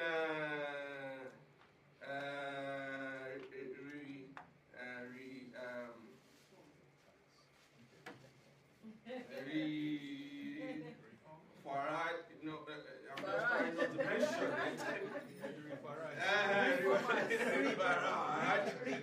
Now comes with the policy.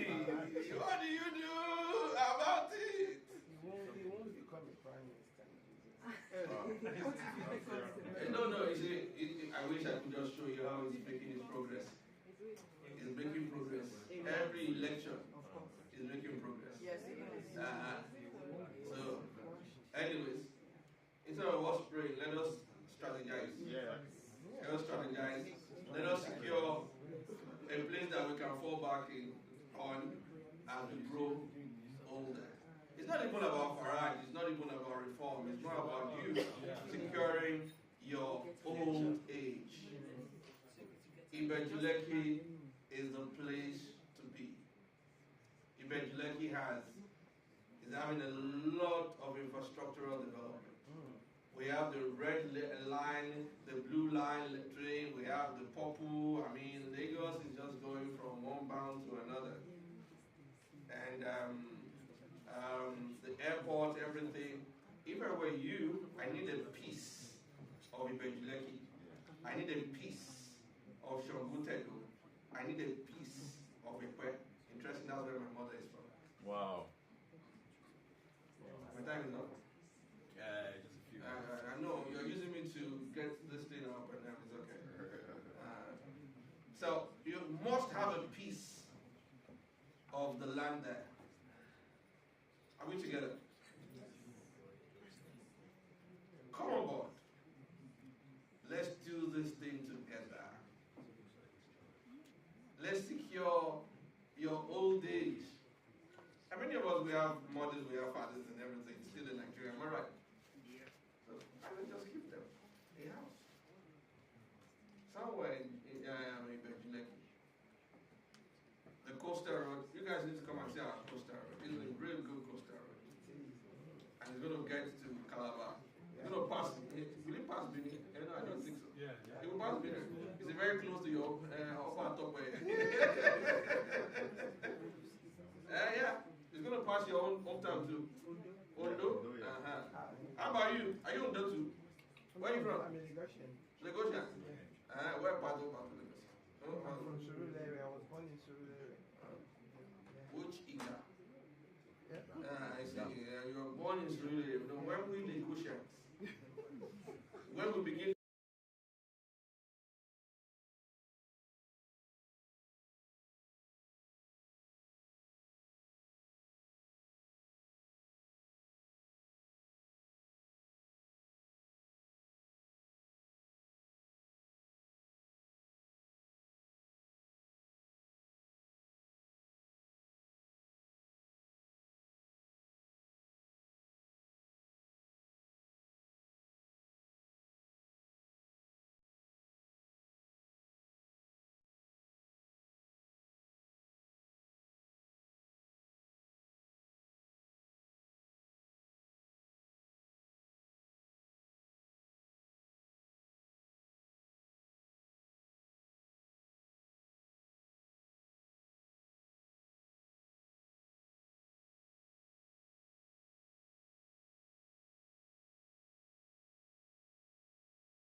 I say microfinance, you're getting into my head. You're getting into my head right now.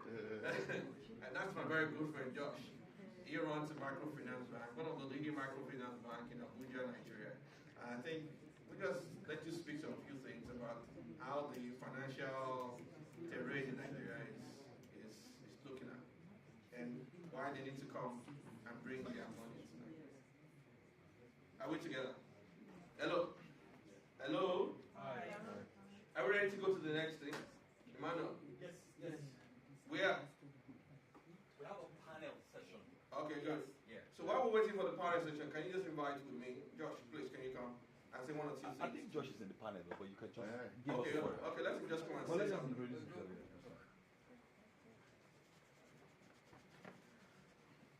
But don't worry, we've got your back, eh? We've got your back, we'll make sure.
That we see that both bring business growth and development, real development, real business growth.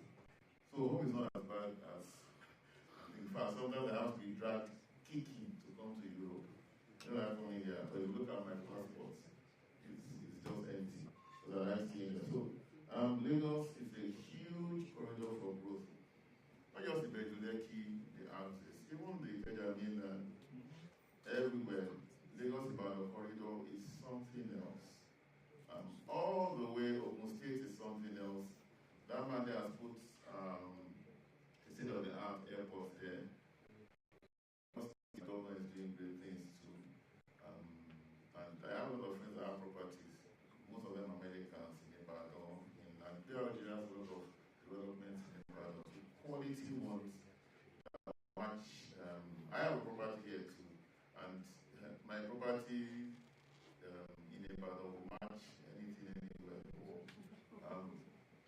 infrastructure is greatly improving. You hear some of the bad news. Oh, they attacked somebody.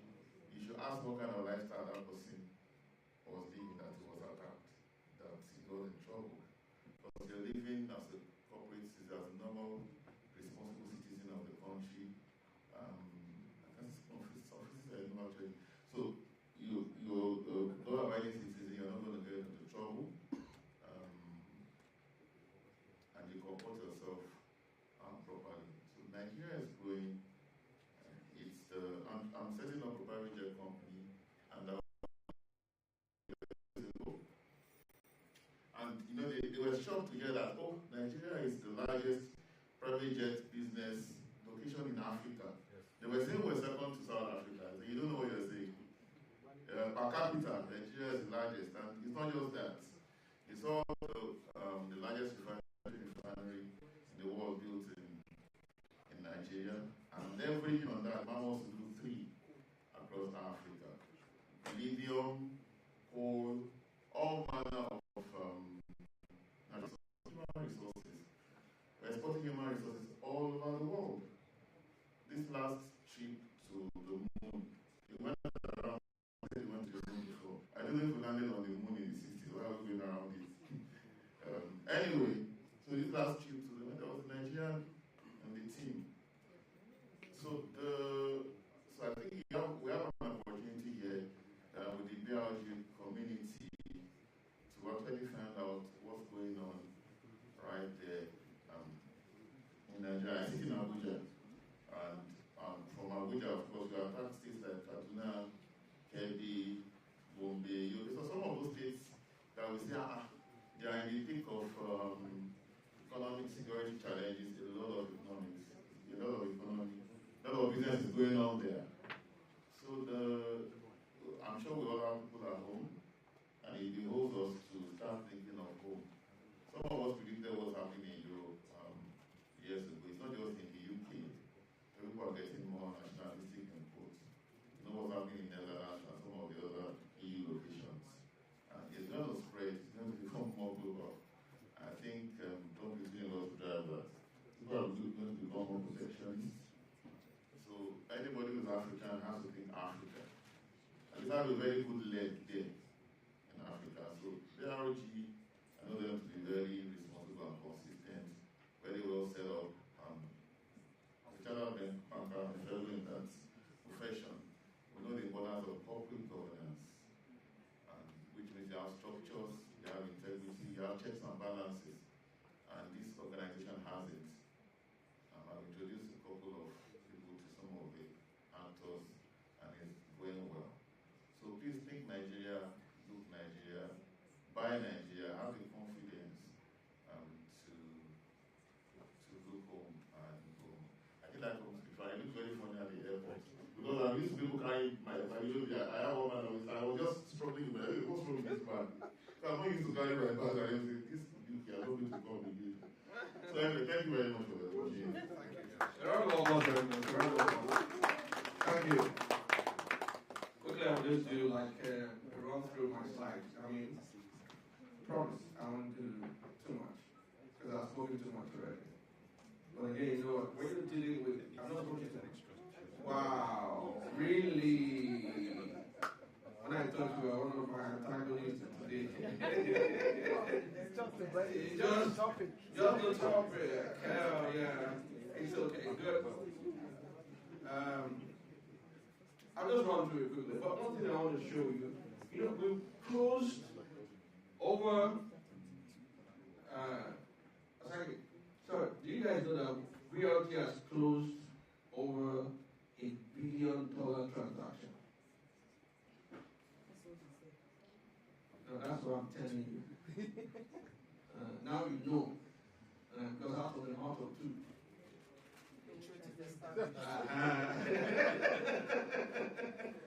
I mean, if an organization can close over $1 billion transaction and 10th year anniversary, those are the things that you look at. Many of us that bought products or bought properties from people without looking at the team composition. The people that are running it and the people that they have around them. So before we bought shares those days, we look at board of directors. We look at all those before we can go and say, let us buy here, let us buy there.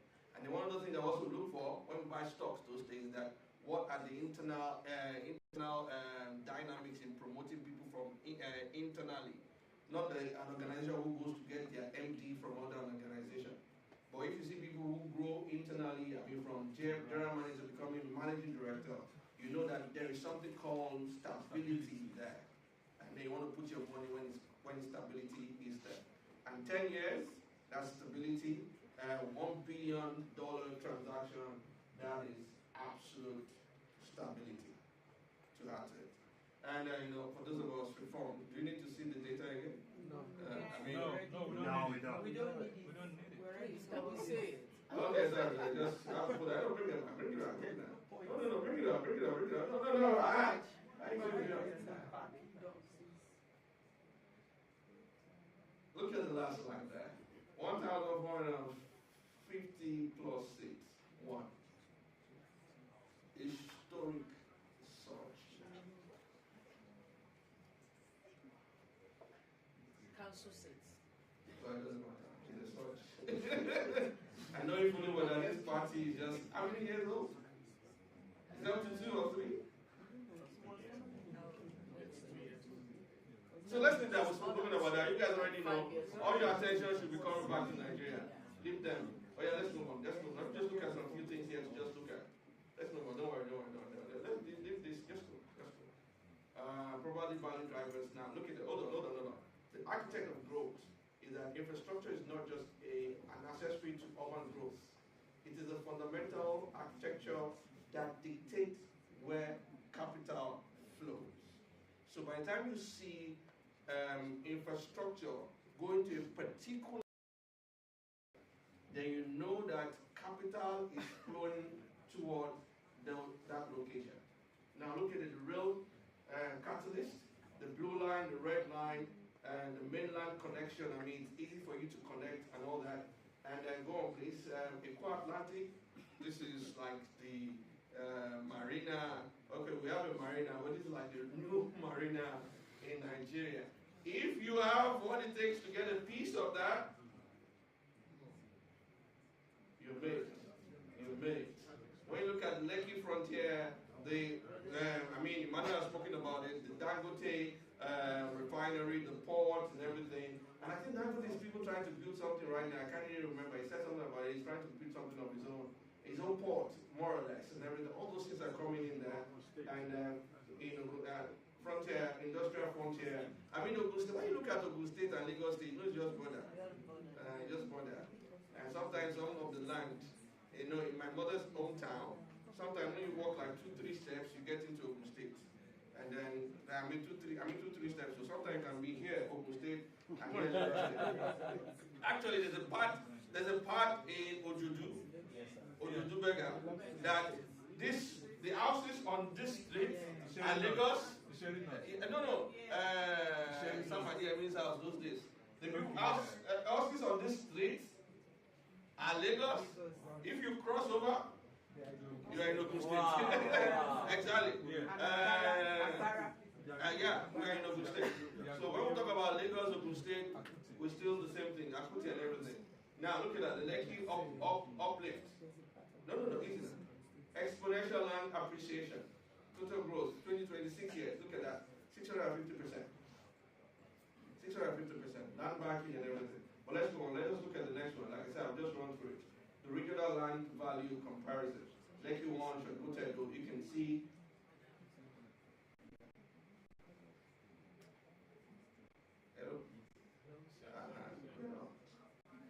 you're trying to be speaking fast, I mean.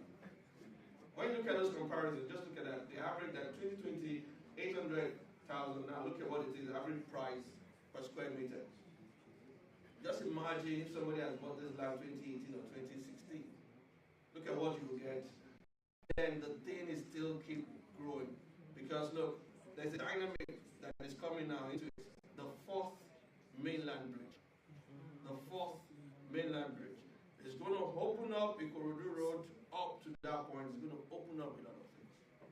Now, you see, that's why Nigeria is a place to be. Lagos is a place to be because the infrastructural development and what we put into it is so massive that a little can become 1,000 in, a snap of your fingers. Now, if you wait till all those things get there, will they do it? Will they not do it? That's how they used to say it, or not. It's better you buy it and wait. Because look, if whatever you invest in a land, it can never depreciate. It can only appreciate. So even if the 4th Baylam Bridge does not come, your land is still appreciated. And if it comes, exponential. Mind-blowing. Let's go on. Let's go on. Now, I think I just give you this slide to look at. It's an explanation that we've all said severally and everything. And then look, for instance, the independent power. Now,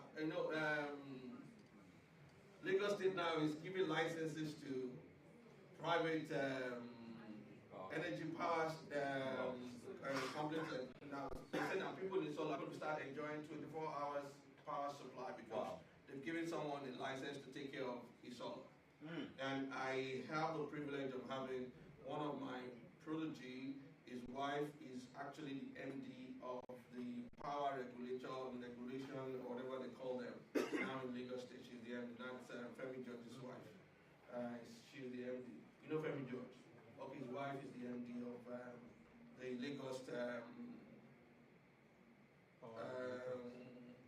the Lagos, Regulatory Institutional Committee to regulate that.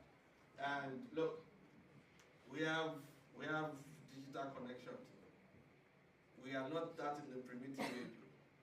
We're even more, I was going to say we're more civilized than you, but I have to keep that myself. Don't let me say that before we become people. But you know what, there's too much money in Nigeria. Too much. So much money in Nigeria. Don't worry. Look, it's not about whether it circulates or not. Before it circulates, let it circulate to you first. Yeah, exactly. From you. Yeah. You now decide whether you want to circulate your own. But you know that everybody here who came from Nigeria, you are already prepared. Let me tell you what. Statistically, it's only 2 to 4% of the world's population that actually travels internationally. Really? Yeah. Really? All the people you see in Dubai airport, largest airport, this and that, Doha, they are just 2 to 4% of the world's population. Wow. So, you two have left Nigeria, came here and you go back to Nigeria, you are part of the 2 to 4%. And that's a privileged field already. So, if you are part of the 2 to 4%, that's the privilege to travel around like that. That means when you come to Nigeria, it's very likely, not very likely, you will be fraternizing and connecting with the 2 to 4% of Nigerians. And that's where the circulation still happens. It doesn't get to the masses yet, but even if you're a businessman like me, although my church minds also try to make me think otherwise and cautions me, and you're a capitalist a little bit. You want to make sure that it keeps circulating within your circle, and after a while, after you have used the money very well, you can have him magnanimous to the remaining 96%. And by then, my children will have gained a lot, probably my grandson, and I will now take care of the rest. I hope that's not selfish. It is. It's good to be selfish. It's good though. It's actually good to be selfish sometimes. Let me see what it is. Now, I say something about the top of the 4th Baylam Bridge. Unlocking the dark horse. By the time this thing is constructed, that's been announced. They signed it. And it's a private-public partnership, PPP, that has already gone. They've signed it. And in other words, it's not going to be controlled by the camp of politicians and everything. And once this comes on board, board, once they pull the tractors to site, you are already late. You are already late. Like I said, I think it's one of those slides. It is when the announcement is made that you make your move. If you wait till the tractors get it, you are already late. Because the amount that you buy will be quite different from the one that you see. Market expectation of 50% jump in residential and value in Ikorodu upon completion, and also where it will land. I think it's landing somewhere around, yes, I'm actually, which is still the key axis. And then Lagos has been opened up. The Lake Ekwe has a feeder with the coastal road. And then not just that, there's another one that's where we have our ambient site. There's supposed to be a regional road that will pass through there also. By the time we do all those things, all those places will open up, and the thing you're talking about, traffic will be a thing of the past. And the rail also will go through that Lekki Ekwe Express. Am I right? So once that opens up, we are in a different world entirely. Now the best thing for us to do is to make sure that we move. Now look at infrastructure project life circle. Announcements. Speculative boom. Price rises 10 to 15%. As smart money enters. If you wait for construction, destruction may stall growth temporarily and everything. But what am I trying to say is that by the time they announce, plug in immediately. Don't wait for construction. Plug in immediately. By the time you get to maturity, forget it. You are already late. Just imagine if you bought Lekki in 1998. Was this in Morocco then or what? Is it Morocco? No. Victoria Land, all of it was Morocco and everything. Victoria Land and everything. So, please, come join us. I think I'm done with the slide. Come join us. Let's plug in. And then your best bet, your plug is BRG, Billionaires Greater Growth. Let's help you secure your property. Don't trust your family members. They have shown you pepper enough. Trust us, and we will carry your family member along. Don't send the money to them. Madam, I hope the 40 million is still available. Yes, bring it to us, please. Bring it to us. You will not regret giving us the 40 million. And then you will see how the thing will turn around very quickly. Please, and the road to 2030, Coastal Road Phase 1, financing secured, 2026, red line, rail operational, and refinery scale up. That's 2026. 2028, Fourth Mainland Bridge, Lagoon section completion. And 2030, full 700-kilometer coastal road and smart mega city status. That is timeline. Don't even wait till the end of this meeting. Not to talk about the end of 2016. Plug in immediately. And I think at this point, I just need to hand over the microphone. Another statement, group chat and the Q&A, and then we'll talk more about that. But like Emmanuel said, we'll be waiting to talk to you after the meeting. I mean, we're not going anywhere. I mean, we flew all the way from Lagos. Why are we in a hurry to go back to Lagos? So we're here for you. Ask for your questions. And then let us have an interaction. Thank you. Let me welcome Paul. A round of applause for our chairman. Thank you very much, Dr. Niyi Adesoya. So he's been speaking to us about deep insight into wealth without borders. So, distinguished ladies and gentlemen, will I say so far, you have gained something practical information, direct and valuable information so far, haven't we? And you have no fear whatsoever about investing in Nigeria. Do you? No. Okay. Just to buttress that, or as an added value, we would be meeting people or clients of the BRG group. You know, like they say, the taste of the pudding is in the eating. So those who have tasted and trusted this organization, so we have clients, we have realtors, and of course real estate developers. They are forming the part of our panel tonight. So ladies and gentlemen, let me call on Dr. Sunday Adewale, who has been a client of BRG. A round of applause. We're going to hear from him firsthand.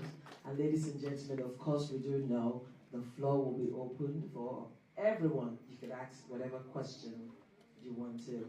And of course, Alaja Omotosho has facts, has facts, assets, or has facts. Okay. I'm sorry.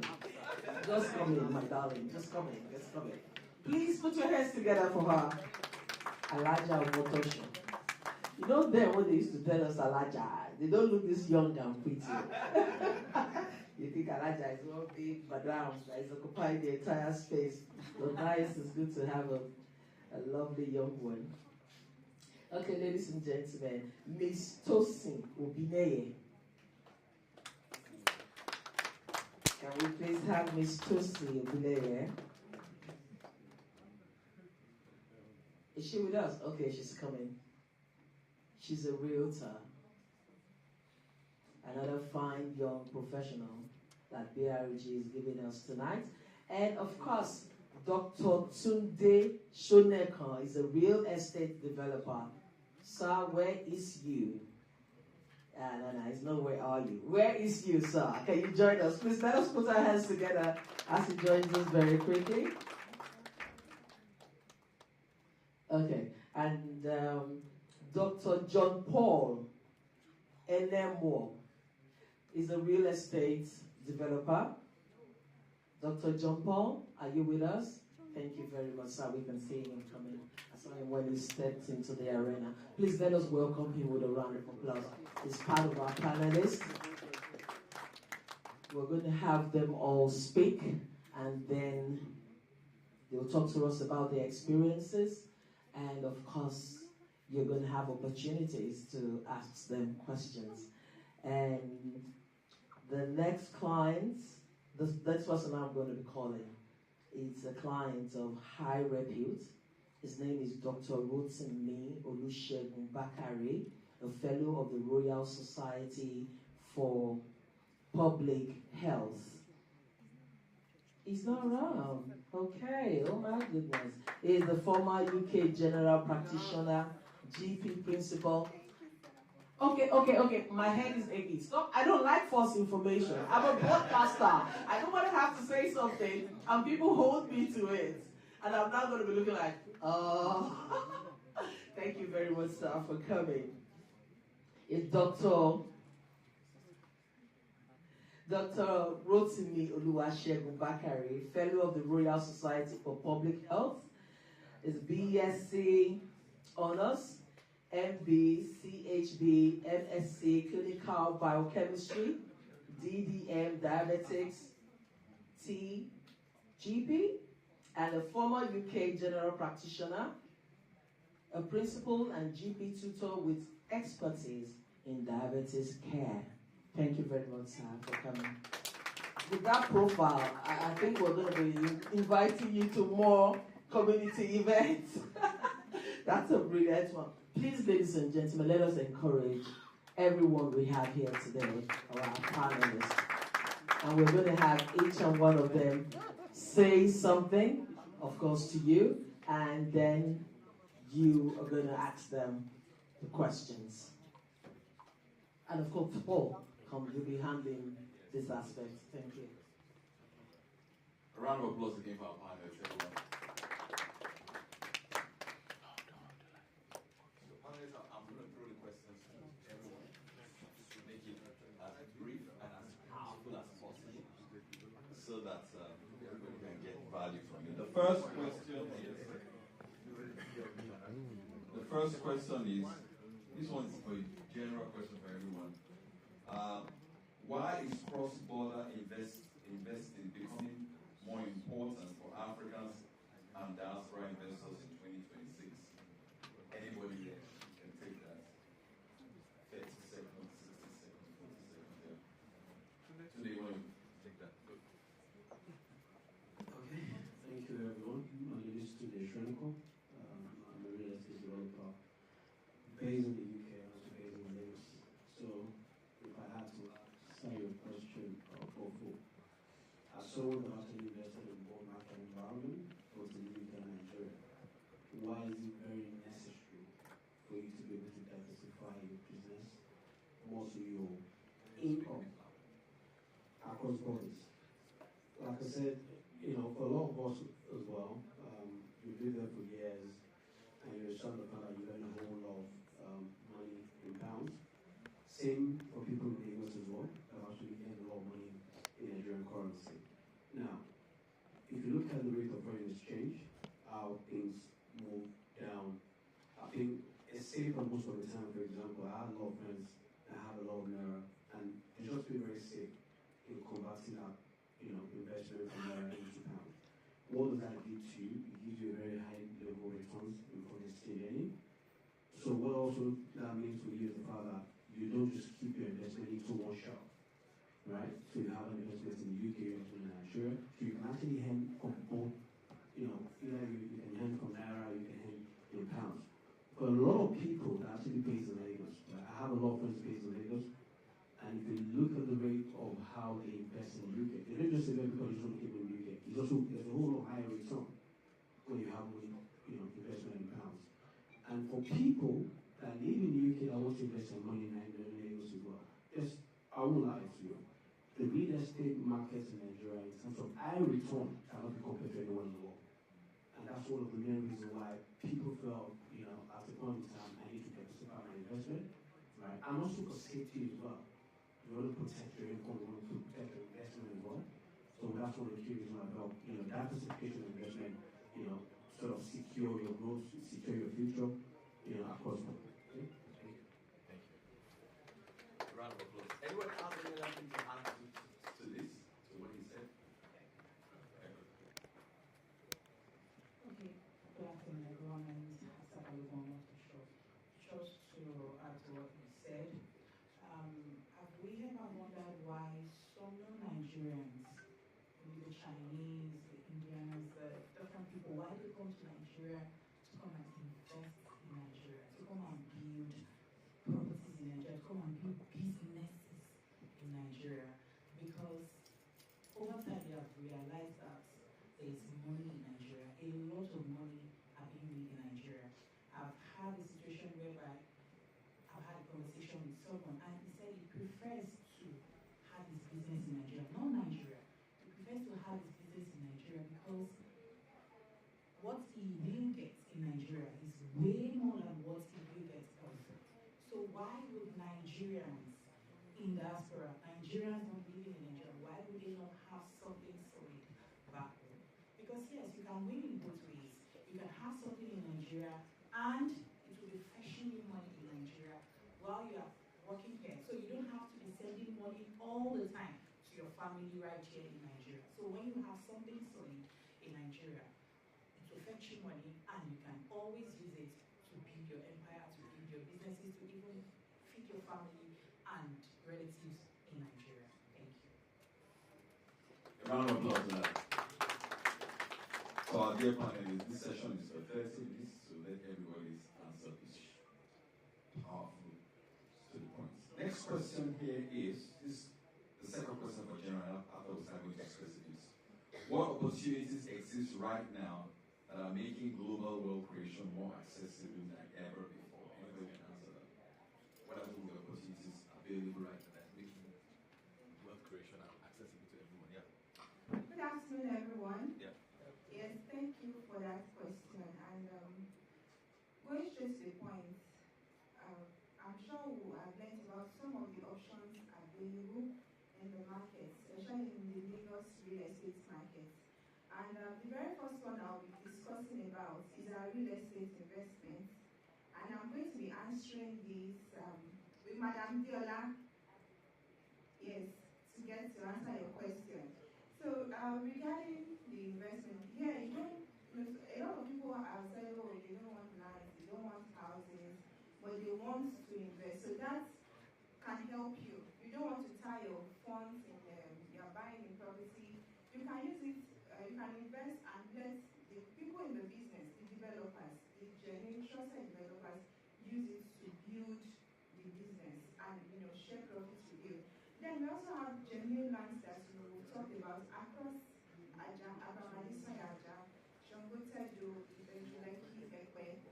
These are corridors that are fast developing, even in Moe on the mainland.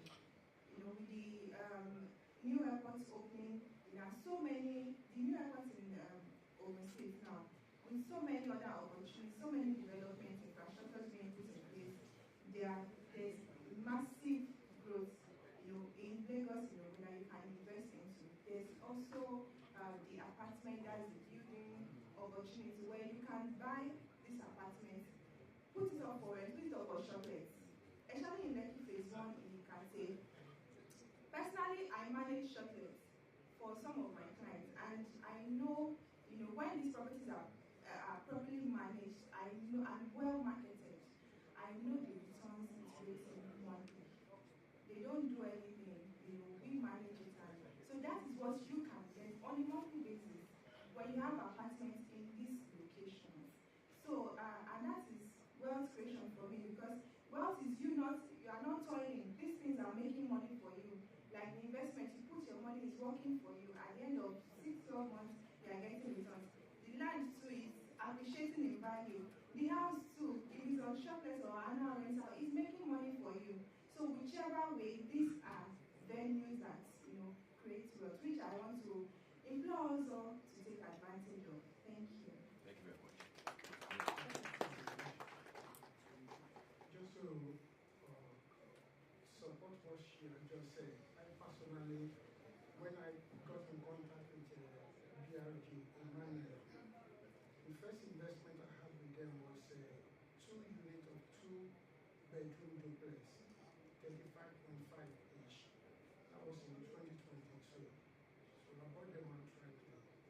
Now, I sold one out of the two for 95 million. Before I sold them, I used them for Airbnb for 2 years.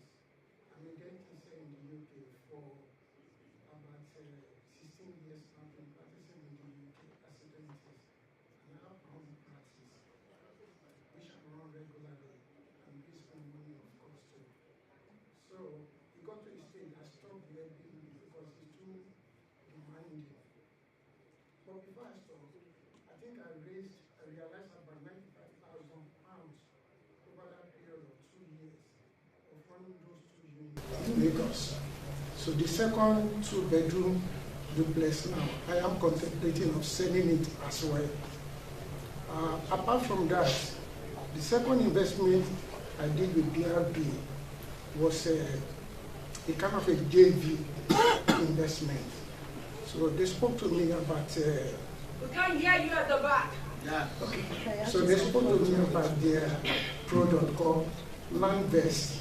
So I loaned them around $100,000 for 2 years. They said, okay, they will give me 47 or 72% return over a 2-year period. And I have that money in my bank in the UK. I said, if I left this money there, over many times, I pay some interest leaving my money in my bank in the UK. So I said, okay, I'm going to give it a try. I didn't just go out and give them $100,000 out I did my due diligence thoroughly. And again too, I was ready. So okay, if I lose this money, is it gonna affect me? No, it won't kill me based on my own assessment. So I took the risk. Then at the end of that 2 years, they gave me the profit. And then they introduced another product to me. Say, look, we have some plot of land. Come and get an acre. I said, okay. Each acre I bought it, I think 32 or so. They still there now, but at the moment they are opposite the opposite what's it called? ShopRite in Shangotedo. They're selling for around 80 to 100 million per acre, per plot now. And just maybe 2 or 3 years interval of appreciation. I said, okay, wow, this is great. Then maybe 2 years ago, I went back to Nigeria again. The guy who's looking after me, he said, okay, please, Dr. Simon, come and put some money down. I put another 200 million naira with him. By July, in about 2 months, I will get another maybe 344 million from him. Massive return. So the potential to make a lot of money in Nigeria is there. You can put £1 here in the UK and get maybe 50 pence back. If you put £1 in Nigeria, you get 10 pounds back. And they've said everything anyway, but the reason why I'm making this, I spoke to Emmanuel. I said, look, let me come and encourage fellow Nigerians that look, yes, it's understandable, you guys will be very fearful, you'll be afraid.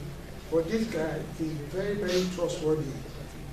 I've done so many projects. Currently, I have maybe 1.5 billion naira with him. And I have full confidence that, even if he die or I die, my investment is there, okay? So you guys should try and give them a chance. You could start with 5 million. You could start with 10 million or something like that. And you'll see how your money will really work harder for you. And of course, you have to also look at your situation. Do you want cash flow? Or are you somebody like me? You have enough money and you don't want this money to be sleeping. Let that money be working harder and harder for you. But if you're somebody who wants good cash flow from time to time to help family members or to go to another project, you may have to look at, maybe financial investment, capital investment, because you could buy lands in some places like Egbe or deep inside. They're not going to give you money back straight away. You're looking at 5 years or many years before you could sell them and get big return. But the one which I did, quick return, is high risk, of course, but when you hit the target, you really hit jackpot. You get big money, you can then say, okay, with this 100 million you made, I'm going to buy one apartment and use the apartment for whatever you want to use it for.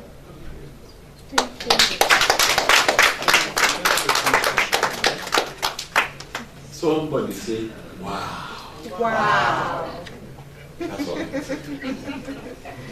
Okay, I'm Dr. Eleanor Jean-Paul. Okay, so let me do, I'm a developer.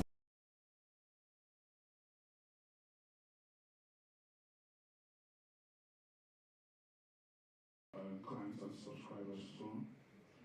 At BRG, we try as much as we can to make available products that are 100% safe and always free from every existing or known encumbrances of any kind. So you can also rest assured that you can plug into any of our projects with the backing of the BRG and the investments will be safe. So just like my co-panelists have just mentioned there, we have an option of doing a cashback investment scheme, which you can put in your money in a short-term basis and you get good returns for your investments. We also have the options of you keying into land banking. You can come in gradually. You can decide to come in gradually to test the waters and see how it works. Maybe keying into some of these projects in Ejuleke, Ishangotedo axis. So the shortlet apartment is also another option that you can look into the direction. You can decide to buy some block of apartment with flats, terraces, or duplexes, which you can also use for Airbnb. The market is now booming. You rest assured that there's always available customers that will take up these apartments if it's well furnished and well maintained. You earn your good returns on investments. And there's another option for you, so that when you're coming back to Nigeria, you can have a place that you can use temporarily. You can sleep over for maybe 2 weeks or 1 week. You have a place to stay. You don't need to go to the hotels if you have such apartments. So when you fly back to the UK here, your apartment still gives you the income. Okay, there's another good opportunity that we created, the BRJ platform. We are trying to do a little bit diversification into the agro real estate space. So this is a very good, important aspect of real estate investment.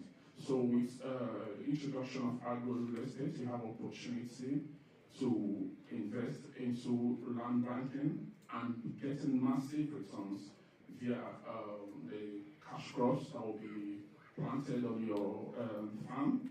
You'll be earning steady income from 3 years to almost 40 years period of years on that your farm product, while the land still appreciates. So whatever decision you want to make, I want you to look at all these options, and believe me, you're in the same hand, and it's something you can do together. Thank you. Round of applause. This morning, this is just a masterclass. After this, we take a short break and lunch. Your turn, sir. My name is Dr. Rotimi. Everybody has spoken, so we will not ask any other question again. We are good. Right. Okay. I just want to encourage those of us who have been living or who still live in this country. I've been here for a long time. I've been from age 20, and I'm in my late 70s now. I may not look it, but definitely I can feel it. I like that. Wow, what a line.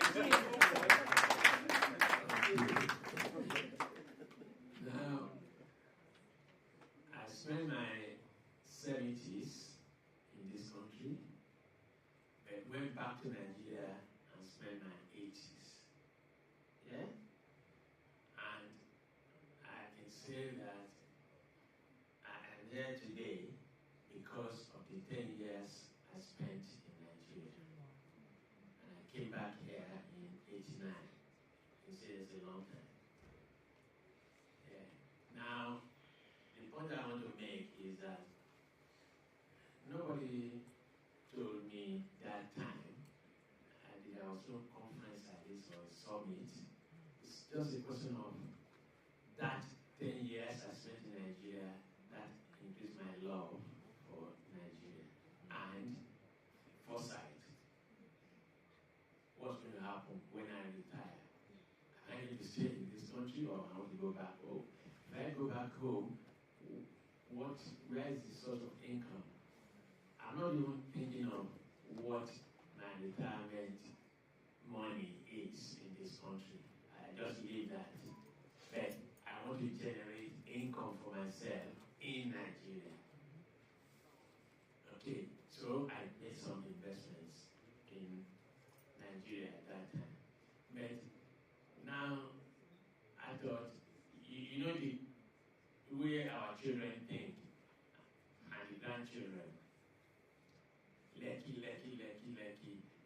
You may have a mansion somewhere else, but if you still haven't got something like lucky axis, you don't want to do.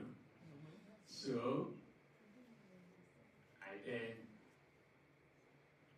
decided to buy a property at Lekki, and that's where my exceptional realtor came into being, and that is to sing. Would you like to stand up and everybody see you? I couldn't have asked for more from what I got when I met her. I'm saying this to say that I have confidence in her, and now that I know more about BRG, I lend my support to her. Within 1 week, I got a property. Within another 1 week, I got a tenant. Can you imagine that? I think I would like to encourage others. Thank you very much.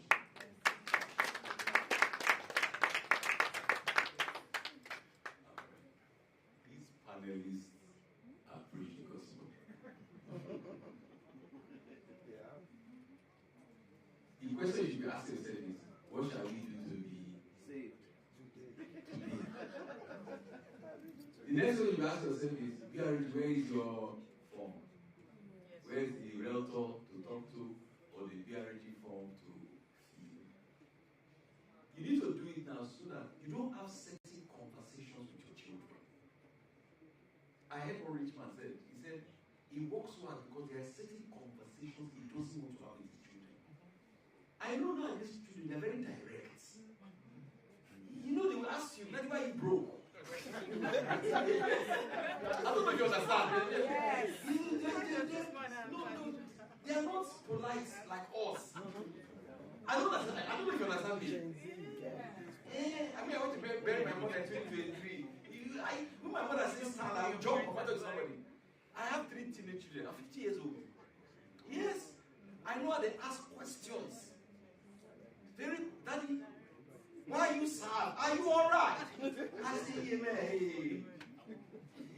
Do you understand me? Yes. Good. This is the remaining 10 minutes. This is what I need to do now.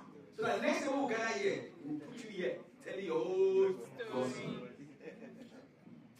There's one from Nigerian project I say, if he didn't dare, he didn't dare. Thank you very much. This is so nice. I just want people to know that real estate space has actually changed. A lot of people believe, or when they hear real estate, they just think it's long term. But the narrative has totally changed.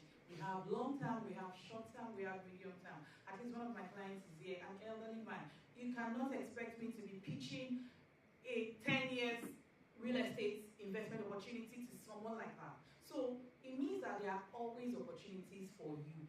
Just ensure that you do it right. And remember, BRG is there for us to help us scrutinize developers, to ensure that these products are available. So this is an opportunity for you to meet us, the consultants, because we are not just verified, we are also licensed. Thank you. So they are going to be around, maybe we're going to start off wrapping up in the next few minutes, seconds in fact, so that after you will close this conversation. Now, as we say in Lagos, ACD. Look at them say ACD. Look at them say clock it. So, if I need to add to what everyone has actually said, mostly doctors and officers in there, right? I think I'm going to speak the mind of a lot of UK investors. One of the major problems anyone working in this country have for Nigeria is, can I trust people investors? You see, naturally, we find it very difficult if you be here for years, months, whatever you get, to trust anyone in Nigeria. Right? And most especially our family members. See, one of those days when you call your brother, you call your sister and say, see, I'm building one, I'm able to go and build it. I think that's become a past story when it comes to real estate. And the narrative that is created has put a lot of fear in a lot of people that live in diaspora. The answer to that question was the reason why BRG was wanted. You see, because you don't want your brother to know that you want to do investments in Lagos, and you don't want him to have anything to do when you actually invest in Nigeria, because for a lot of reasons, we've had so many stories online, right? And the reason why you now have peers, I'll talk from a point of developers, I'll talk from the point of, clients that live in diaspora. You don't trust anyone. But PRG came on board to actually bridge that gap of trust. You have what Dr. said earlier, thanking and appreciating Tony now here. I can tell you automatically, Dr. want to go and investment with Tony. Trust me now. In fact, without the family member knowing, in privacy and secrecy. And that's what PRG brings to you. See, as a developer, just like what my co-developer said, you can't join the PRG platform without you doing due diligence. It won't take you on board. It's not possible. It's as simple as that. So they've eradicated that fear of just anybody building an audio house and you not be able to see it. And that's for a platform like this. Why do we do conference like this? We do conference like this where you, the actual client, can actually see the actual real talk and you also be the developers yourself. So we actually created our platform for everyone. So whichever real talk you're actually dealing with on the PRG platform, be 100% well assured they've been certified, cleared, before they can sell to you. And that's why today, whatever investment you want to do, right, the rest assured your investment is done in, I won't say secrecy, in private, in confidentiality, right, and in trust. They've set up a whole structure where even if you have a problem with a house or with a client or with a realtor, they have a lot of different structures of PRs that can actually resolve your problem. I have a lot of clients that came to the conference we had yesterday, and I was trying to complain about, this problem I have with one developer, blah, blah, blah. And I have to introduce him to Emmanuel yesterday. He was so happy because he was able to meet face-to-face people that can actually resolve this problem. And that's the platform PRG creates for the client, for the investor. So your money is actually safe. Even we building houses, they have compliance check on us. If I want to build a house or I want to start a project, the manager is going to tell you, do you have a survey plan for the house? Does not have a title. See, once I start giving the story, one thing happened, that's it, cancel. That product will never go on the PRG platform. It's simple as that. And that's the trust I want to actually make on any of us say that you can actually trust the process. The narrative of the Nigerian real estate market has changed. Completely changed from the back then that we don't know what's going on. You can verify a lot of things yourself. And PRG has developed a strong platform to alleviate our fears. And I can believe it can actually trust the brand. Thank you, everyone. Our panelists have done a fantastic job. Narrative has changed. Yesterday I was speaking at another real estate conference. A mortgage guy flew in from Lagos and told the story. There was a Nigerian here in the UK. She bought a house and the lady died. Her daughter flew back to Nigeria. They had done insurance for the house. The insurance company paid her. But it's just that we don't hear these things. The game has changed. Dangote said their current EBITDA, EBITDA, for this company is $3 billion. By 2030, their EBITDA will be $30 billion. And your properties are going to be in that area. So you don't want to have certain conversations with your current children or your unborn children. So talk to them now. Thank you very much. A round of applause for our panelists one more time.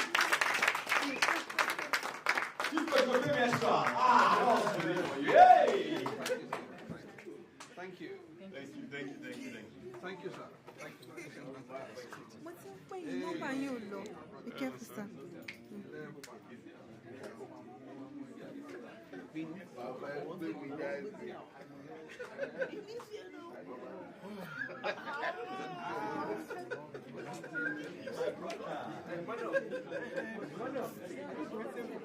Yes, if you have questions now, let's take your questions now. I'll take it. Questions and answers. Food is coming. Please don't go. Food is coming on. Wait. Any questions now, please? Yes. When I sang the Nigerian national anthem, when I have to sing it, you not say, no way. Good afternoon, everyone. I'm happy. Listen, wait. One second. You will not listen to our question now. After now, you will now see. So I say, Chakam. Chakam. I'm happy I'm here today, and I've got the first-hand information of real estate in Nigeria, and the benefit of it all is being told, and my spirit is present because we've been hearing different type of stories, how people go to buy properties in Nigeria and being duped. One woman testified to me about it here this afternoon. She's gone.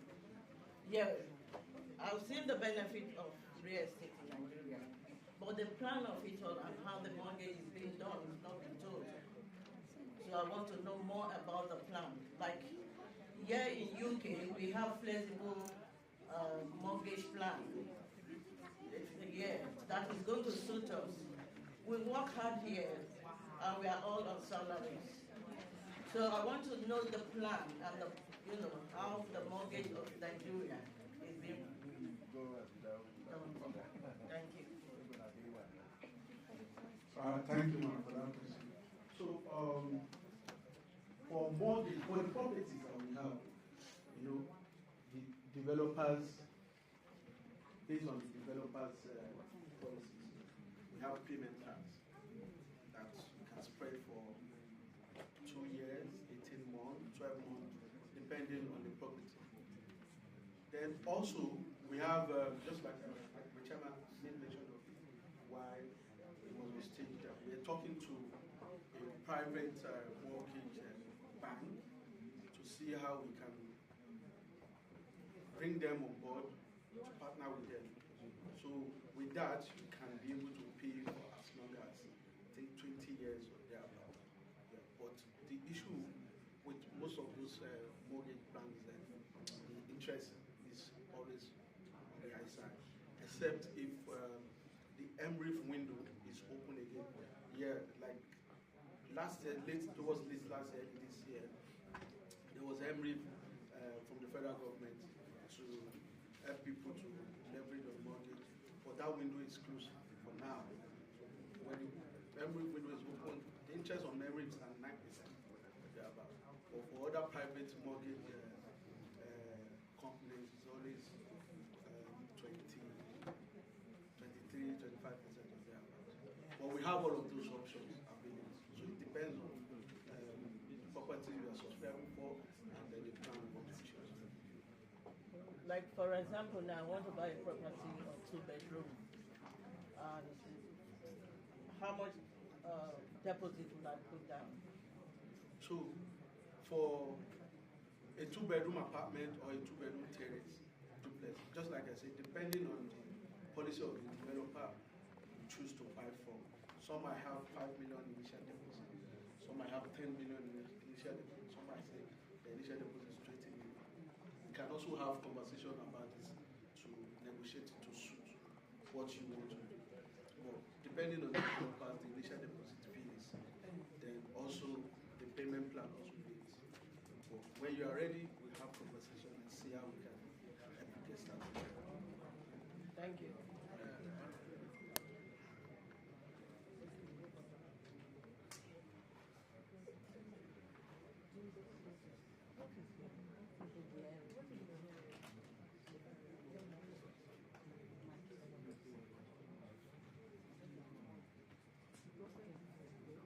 Do we have questions? Any other question? Hello everyone. Thank you so much, I'm really opportune to be here today, and I'm really happy that I'm here because you guys have really enlightened me more about investment. Like the MC said earlier, like our children nowadays, they will just tell you, what are you doing when the rest of the people are making money? So, like my daughter, she's here. She's like, Mom, we're living on the mainland. Why can't we go to the island? I said, I don't know anything about island. Actually, she's the one that pushed me and said, Mom, we're going, let's go to the island. So, I'm really, really happy to be here. I just want to have, because now Mommy asked one of the questions about the mortgage. And my next question is about the title. Like, what are the documents? Like, I'm not really, like, I want to have more knowledge about the documents that we need to ask. What are the documents that prove you are the real owner? What are the documents the government are looking for in Nigeria, like you have to acquire to make you the real owner? Thank you. All right, thank you so much. If you listen to when the panel was ongoing, some of the developers said something about BLG doing due diligence, and that is one of our core values. Before we're on board on any project with any developer, even if it is an existing developer, you can't say because we are partner with you, you can just throw any product at us. So we make sure we do all the due diligence to be sure that it has the right document and the title. So title document varies. Title document varies. We have different land titles. We have the CFO, which is Certificate of Occupancy, being issued directly from the government for 99 years. We have a title called Governor's Consent. Governor's Consent is, let's say, I'm the first allotee of the land. The government gave me, I pay all my dues, then I have a CFO, and I'm selling to her. Maybe let's say okay, let me use one plot. What is that? I have a plot, I have a CFO. I'm selling to her. I will show her a deed of assignment. I will show her a survey. Right? So that deed of assignment that I issued to her, she has to register it with the land bureau as a consent. Because if she doesn't, the CFO is my name. I can still lay claim to it.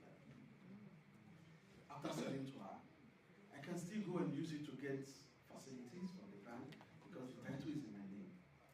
So as I transfer to her the deed of assignment, she takes it to the land. It has a process it has to go through so she can get a consent on it. So once it is signed, stamped, then it becomes a title.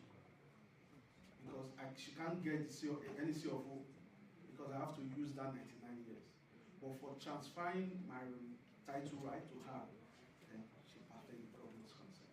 If she's also selling to the next person, it has to go through the same process. Because one CFO for one allotee can't issue a new CFO. Yeah. So that's how the title. There's also a title called Gazette. Gazette is Gazette has to go through a session, but now we don't have that again within the Lagos State land title processes again, because the Gazette has been phased out. Sometimes you will come across some properties that have Gazette. So Gazette is when government gives a section of the land, probably let's say all of this space belongs to a community. Let's say BLG community. BLG now approach government that as a community, this is our land. Give us excision on it so that we can further process, so that we can have a perfect title on it.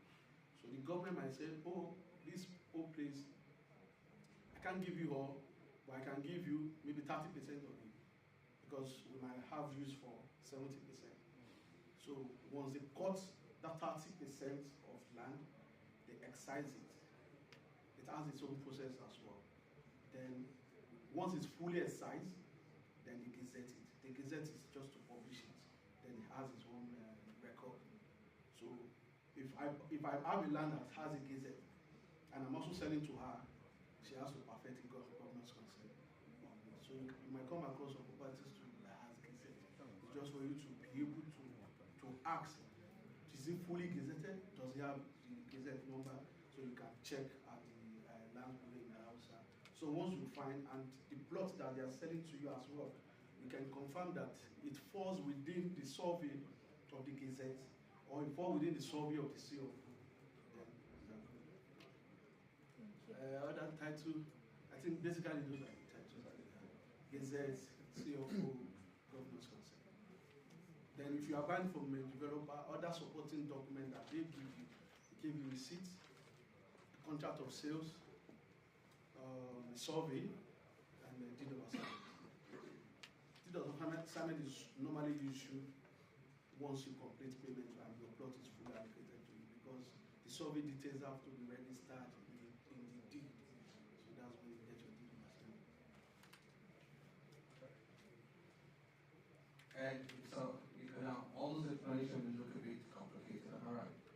So the best thing for you to do is to look for a consultant from the BRG and make sure they help you follow through it. Yeah. Because sometimes you can get all those documents that you mentioned can be given to you, but they are still fake. So, I mean, you need to look at it very well with somebody who knows the path, or else you will have the document, but you don't have the document. So, just make sure you get one of the consultants here, and then introduce you all in. Thank you. Thank you. Yeah, so you want to add to it, or no, question? No, it's a question. One of my slides. Hold on, please. Sorry, I'll make it very, very brief. First and foremost, I would like to say that thank you, BRG. I never knew of you, but I saw that the company I bought from, in fact, is the first that is listed, Tributas. You can try them, please. I'm not paid, but I am a very happy customer. So anyways, I wanted to ask if there's a way that you can assist to now, because for me, the weapon that is fashioned against the subscribers are, or is that announcer. If there's a way you can help to do the perfection of the deed, I don't know, because I'm always scared to go there or to send somebody to go there, because I don't know if they are actually going to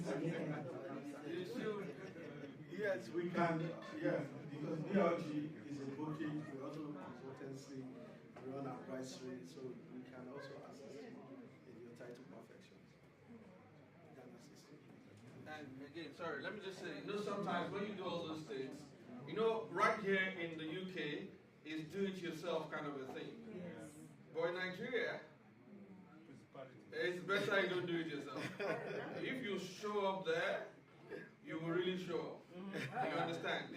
But it's better you go through people who knows the path. Now, it's a different ballgame entirely. If you think you know and you want to go yourself, I tell you, you may end up getting your fingers cut. And that's why BRG is there.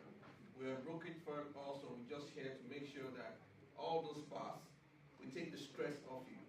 We take the stress off you, but we get the money from you. Okay, you have to pay for the stress. Okay, good. Thank you for nodding in the affirmation. Thank you. Thank you, sir. Yes, so this Lekki issue of flooding. So she and a couple of other clients are talking about that Lekki floods. So I said, well, it's not all part of Lekki.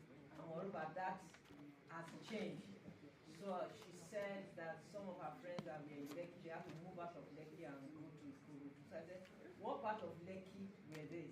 He said Lekki phase 1. I said, yes, Lekki phase 1 floods. But the new Lekki we are selling now, we don't have those flood issues. So you want to speak to that so that you can drive that home better.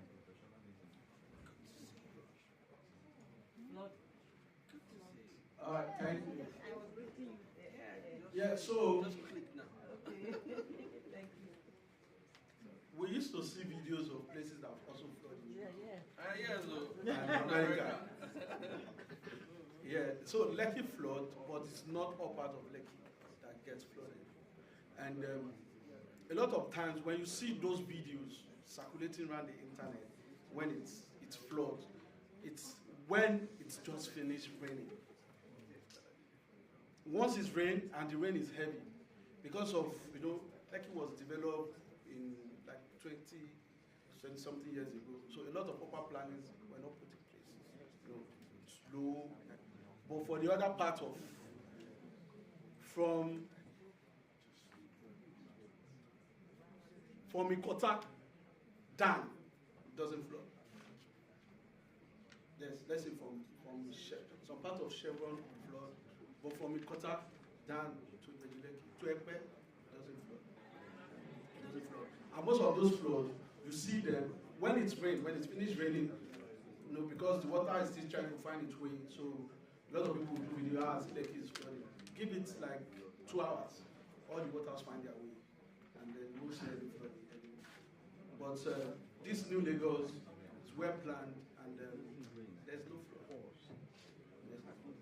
If we check most of our estates that we built, they don't flood. They don't flood. Sir. Water supply. So water supply is done per project.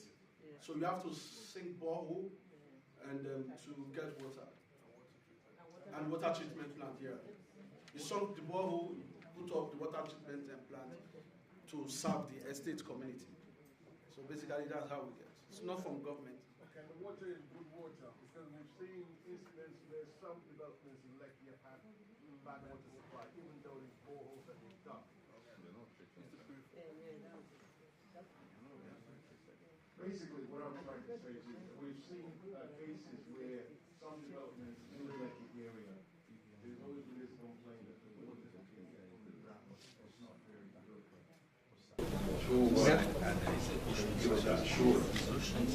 Yeah, so places that also experience this water issue, you can see them mostly within the Lekki axis.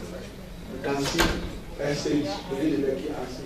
And sometimes it's because the borehole that was drilled was not properly done. And they don't also put up good water treatment system. Yeah. But from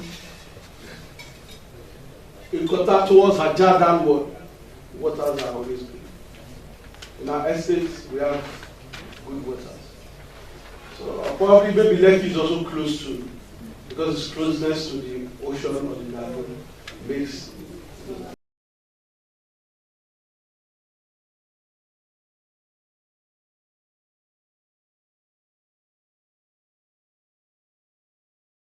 our developer is to make sure that all those infrastructures are checked before they come on our platform. And then the water is well taken care of when it comes to our supervision. And then in the place where the water in the area doesn't look good, we also check the purification machines. We make sure those due diligence are done before we onboard them, and then we project them on the platform. And good. One okay. Question. After sales warranty, how long do you offer? After what? After sales warranty. After sales. After sales warranty. On our development. After sales warranty. Yeah. Okay. You like the 1 week? No, I'm just joking. I'm just joking. After sales warranty. Okay, so after sales, there is always a defect liability period that is given 1 year. 1 year defect liability. So if there's any defect in the property, you can always call on the developers, they fix it. Within 1 year? Yeah, for the period of a year. What happens in the second, third, fourth year? No, because the users now, structurally, maybe let me put it that way, structurally, maybe all the structural elements, you have a warranty on it. But the facilities, how you use it. The developers sometimes don't have control. So some people use, they might tap and say, tap don't break, we'll come and stuff like that. But structurally, if there's any issues, the developers have to be held accountable. And they give you a 1 year defectability. So that when you discover anything within that period of 1 year, they can always come and fix it. If you want to extend it as a purchaser, do you have that option? To have it extended more than a year.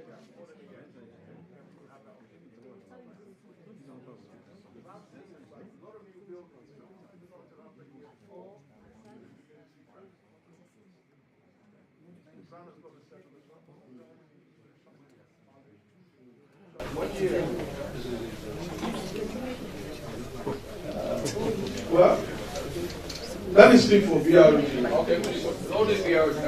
Yeah. Let me speak for BRG. You see, before we bring out any project, before we partner with any developer to sell them, we have structure. We have processes, due diligence process. We have compliance office. We have an office that is in charge of compliance. That visits the site to check what they are doing. So to look at it, I did and none of the projects that we showed in the past, or the one that we have currently been going, has enough. No. Because we make sure that we follow. So we can give you that 1 year. Yes. If anything happens, we come back and fix it. However, we are guaranteeing, we're giving you guarantees that any of our projects that you subscribe to, because we follow the process. Where it requires us to do hiring, we don't say because one.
Okay, just come there.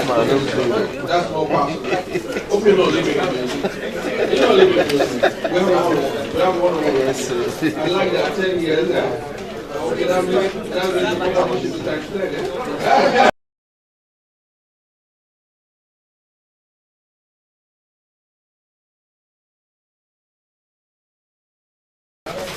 Yeah, thank you very much. So I have two questions.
Almost going to ask the question, or you forgot the question that you were about to ask. Go ahead, sir. Okay, thank you, sir. Yeah.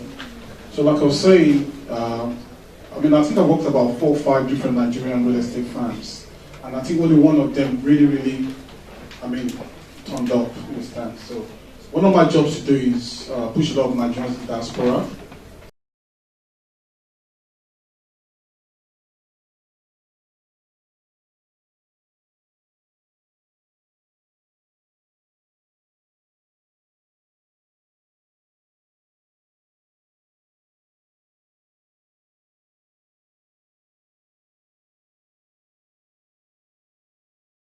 Thank you, sir, for the question.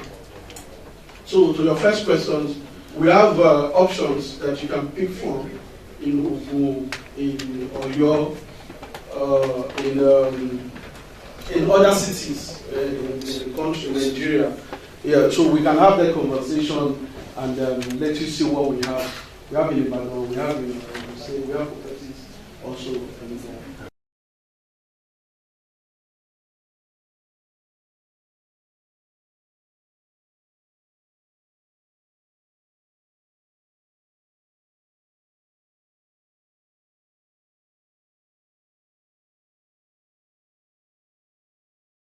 partners, Dr. Tony Benga Deleke, we grew up in Ajebule, and we've done a lot of other businesses together while we were growing up. And when the opportunity to start real estate came, we jumped on it, as a boy looking for a way to survive. And that was in 2015. And real estate was paying. So we were selling just as a normal guy, trying to survive. Selling and then getting our commissions. Then we discovered that this thing was working. So why don't we put proper structures into it? Because people are trusting us with their investment. They are trusting us with their hard-earned money. And we need to start protecting that money. So it's not about the commissions we want to get anymore. It's about helping people safeguard their money. So we started asking questions. We started asking the developers questions. And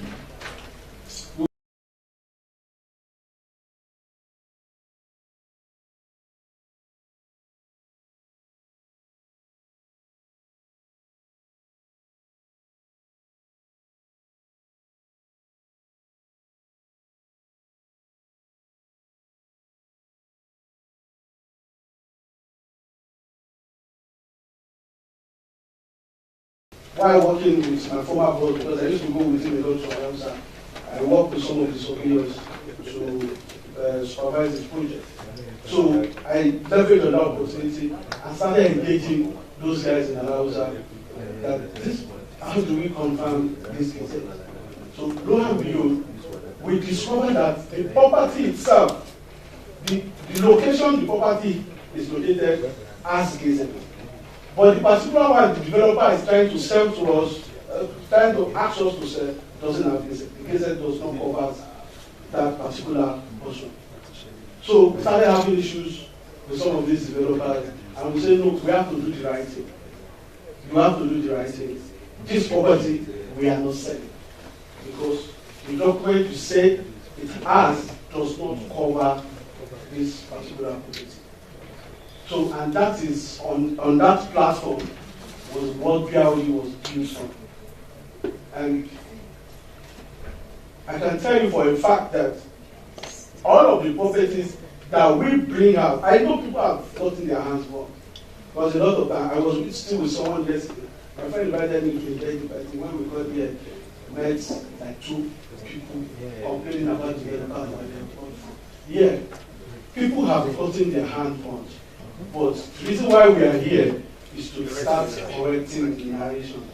To tell you that BROG is a trusted brand because the foundation that we are built on is to help investors protect their investment by making sure that we check lots of properties that we will check.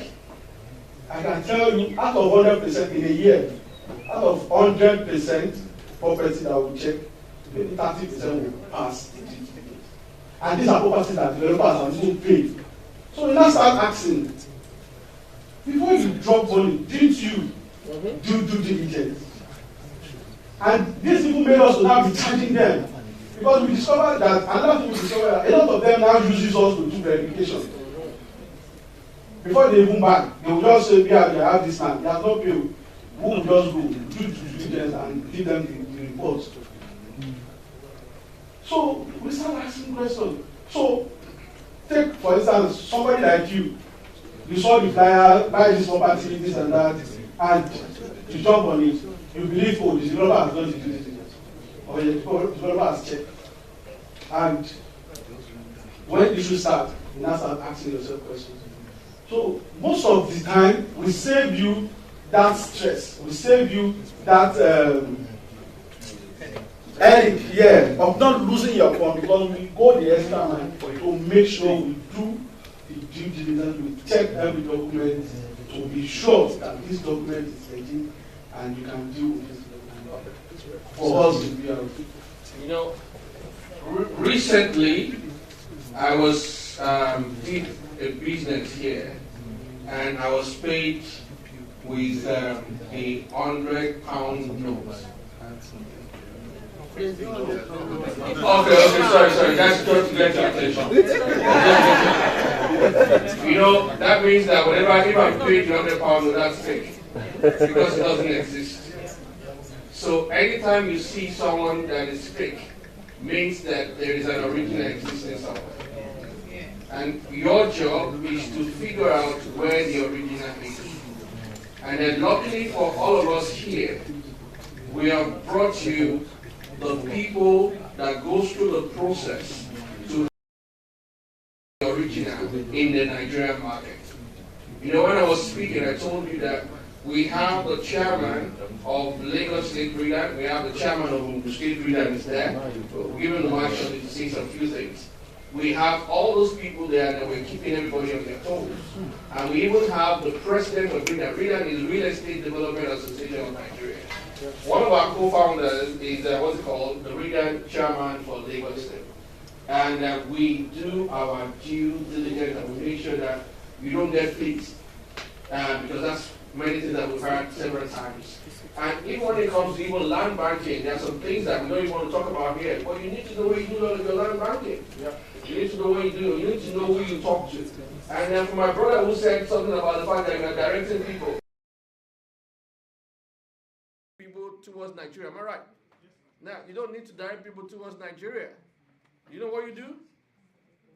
Direct them to BLG. Give you peace of mind. You don't have to buy a BP machine again. It just give you peace of mind. Straight on. Do you understand? Direct them towards us. We take the responsibility. We give you what you want. We make sure we go through the processes for you. And you know what? Because you can get a paper and still not a paper. But we understand the market. How much do you charge for your verification services? No, you just don't worry. What we do as BLG is that we get commission from your developers. But if you want to give us, like I told you, if you want to give us some money, why not? We also have a foundation that you can also give to us. And when you give it to us, that foundation, we can also help you with verification. That's just a joke. But you know, sometimes when we're talking money, we can't be too serious. And then but then, the way we earn our own resources is through the developers, not necessarily through you. But we're telling you that before you go straight to those developers, make sure they are on our platform. If they are not on our platform, you know what they call Oyo? You are on your own. And then that could be very devastating for your hard-earned currency. I mean, pounds. I mean, you guys go through a lot. In the cold, I mean, the way you go through and all those things you work and everything, we can help you protect your investments. And that's why we're here, and that's why we're putting this together. Make sure you direct everybody towards us. BLG. If it's not BLG, you are at serious risk. We're good. Yeah, this is another question. She forgot though, she wrote it down. Okay. So to add to that, sorry, Ma, I'll come to you. To add to what my chairman said, let's have conversation after this section. So all of those people, you can always send them to BRG, then we are giving you the assurance that their investment and their interest is well protected. And also, to add to this, sorry, to tell you how we take this due diligence process. If you are a partner with BRG, it happens a lot of times. It's not necessary that any properties that you are marketing, we are selling. A lot of times, on realtors, we approach the developers that BRG is not on this project. What they tell them, BRG is still doing due diligence. You know, those ones, they will normally do due diligence. If you are a partner with BRG, if you have 3 products that is approved by BRG, that's what you see us promote. You might have the 4th project and it's not what we are good with, we won't sell it. And most of the developers in the room here that are BRG partners, they can testify to that. She wanted to ask the question, she forgot, she wrote it down, and she was threatening us that she could even forget, the thing could even disappear from the pages. So before it disappears, let her ask the question, please. Good afternoon, all. My question is from Mr. Emmanuel. It's about the deed of assignment, registering the deed of assignment. What I wrote here is that, is it a must that after acquiring a land, for example, from a developer, you have to register your deed of assignment? That's number 1. And number 2 is in a situation where you visited an estate that is being developed, and you ask the developer about the document, like the property they are building. I visited a development around March last year, and I was asking them, and this is a development that 3-bedroom house, it's a lot of them, and I was asking them, what about the document, like the planning, Lagos State now, approvals and everything. And they were telling me that it's under process. So, they've built houses to that extent, and they're still under process. It's very scary, it's especially in Lagos State of 2026. All right, thank you, ma'am, for that question. So, for the first question, is it a must to register your deed of assignment when developer sells to you? I would say yes and no. Yeah. And I'll give you the reasons. If your intention of buying that property is to resell, I would say you shouldn't register. Or if it is to resell, like immediate resell, or maybe you bought into a project at offline, and by the time they are completing it in 12 months, 18 months, you want to resell. Because if you have to register your deed, it will cost you money to register it into a concept. But if you don't mind, you should go ahead and register it, because it will.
Before you can say you have proper documentation. So one of the agencies is LASPA, Lagos State Fiscal Planning. Those are the ones that gives you building approval. They give you approval. They look at your drawings and they satisfy that you followed all of the setback rules, then they approve you to give you building permits. We also have LASCA. LASCA is Lagos State Building Control Agencies. those want to make sure that you follow the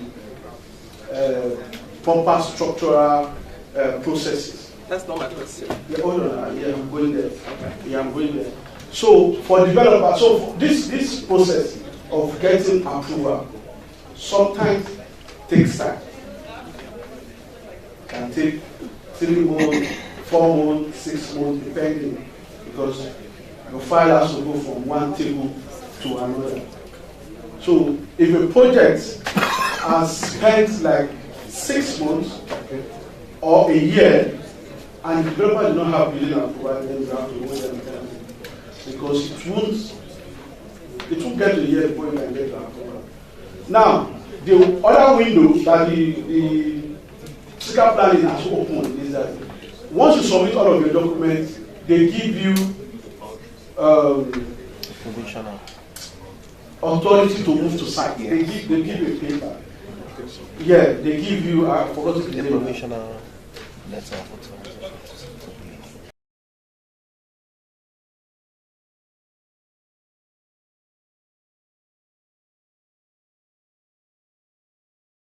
Move to site and start construction. But however, it doesn't take forever before the approval permit will come out. So if it's taking 6, 7, 8 months, then you should be asking the developer question.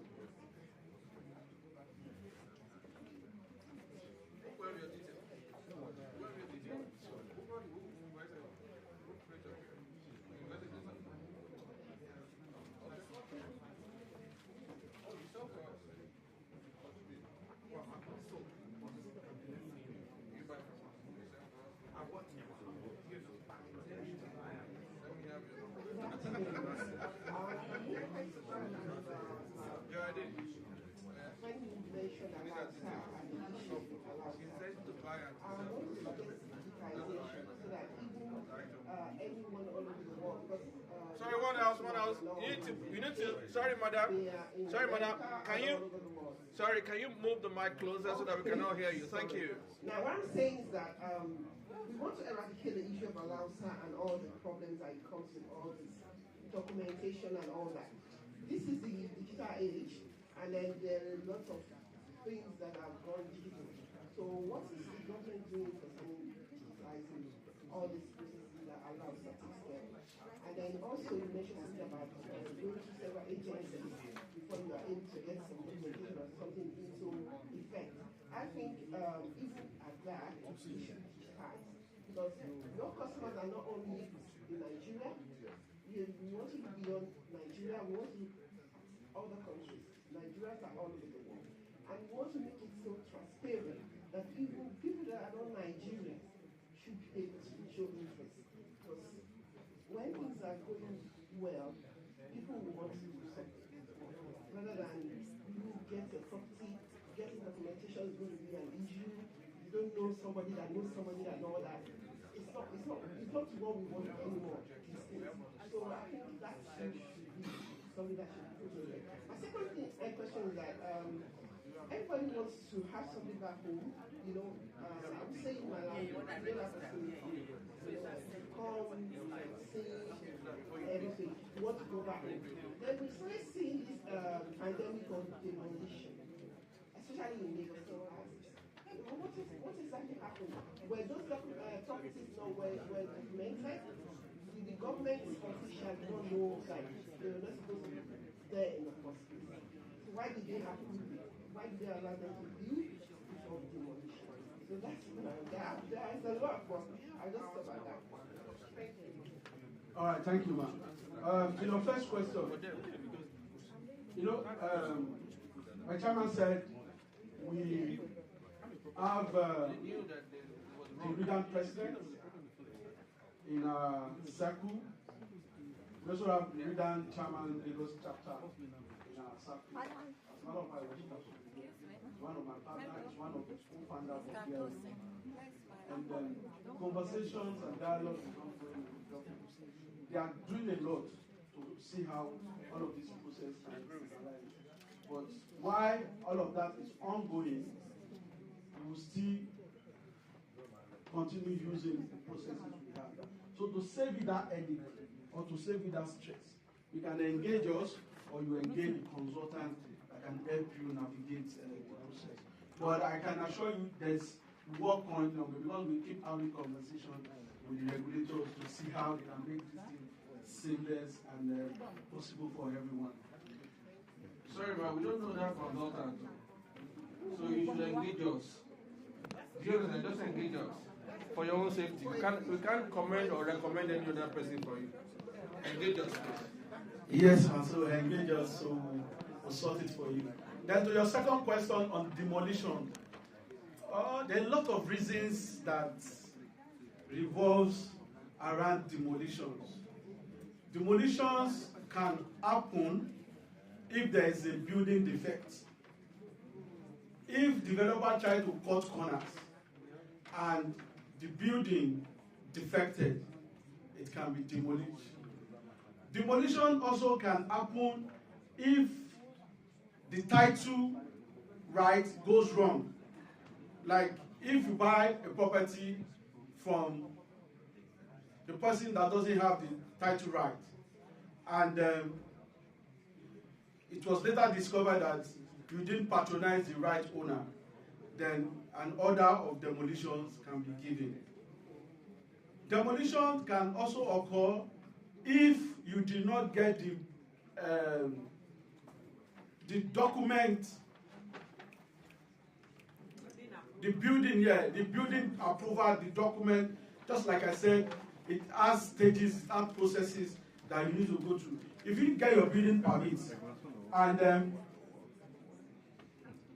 if you do not get your building permits, your building can be demolished. Right?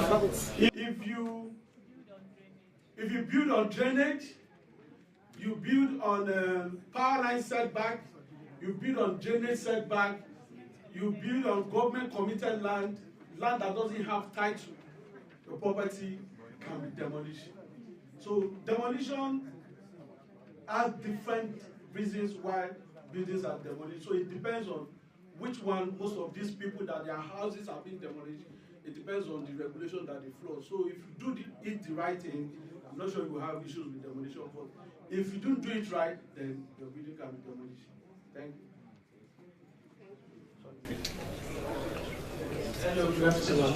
Yeah, thank you to my sister Sharon trying to change this management. My own chipping is that why is it that giving the property to the clients, some of the paints, it might be a small question, some of the paints are not well, the doors and everything. Can't you have some cleaning agent to do the final cleaning before handing over the property to the clients? Some of the paints, you see the doors and everything, don't say that you pay 250, 300 million to this and this is what they are giving you. It might be a simple question, but it goes a long way.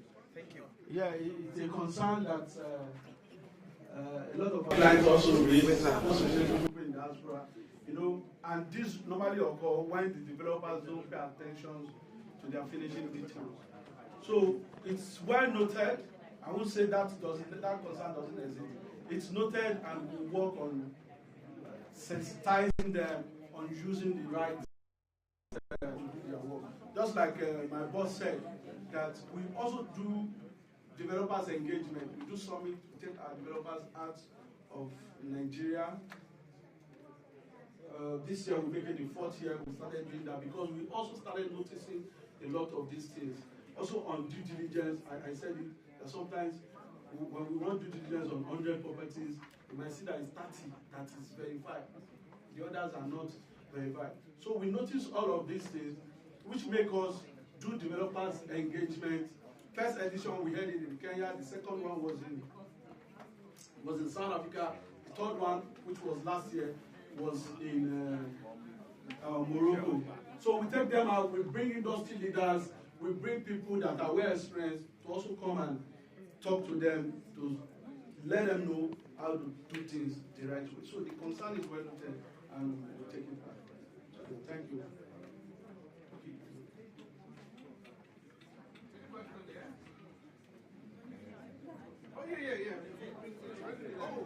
I'm so sorry. I just want to confirm that I've really enjoyed your presentation today. You know, and the one thing that bothers me, is there any way on the website where we can actually access the link for the PowerPoint presentation? I mean, since I know you won't be able to find any slides or whatever, so everybody today, great. I mean, if we can access the website, that would be just a link. We all have emails at the reception. Yes, so that's what I want to say. So we have one of your emails and contact. We'll forward the slides to your email and also your WhatsApp contact. On one condition. One condition is that. On one condition.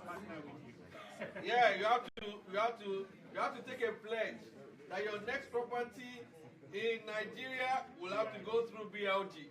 You give us the right of first refusal. Yes. Do we have that? Yes. So raise up your right hand and repeat after me. I solemnly swear. Yeah, thank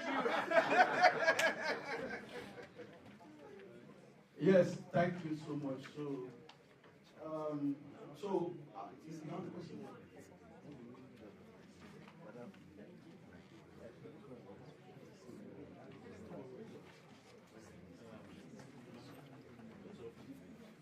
Offices in our Lagos office is in kilometer 48, Lekki Expressway.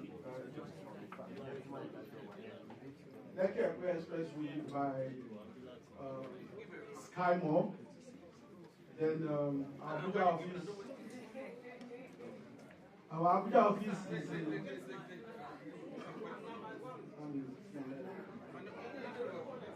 Yes. So our Abuja office is in Wuse Zone 1. So you can reach us, and our website is www.brg.com.ng.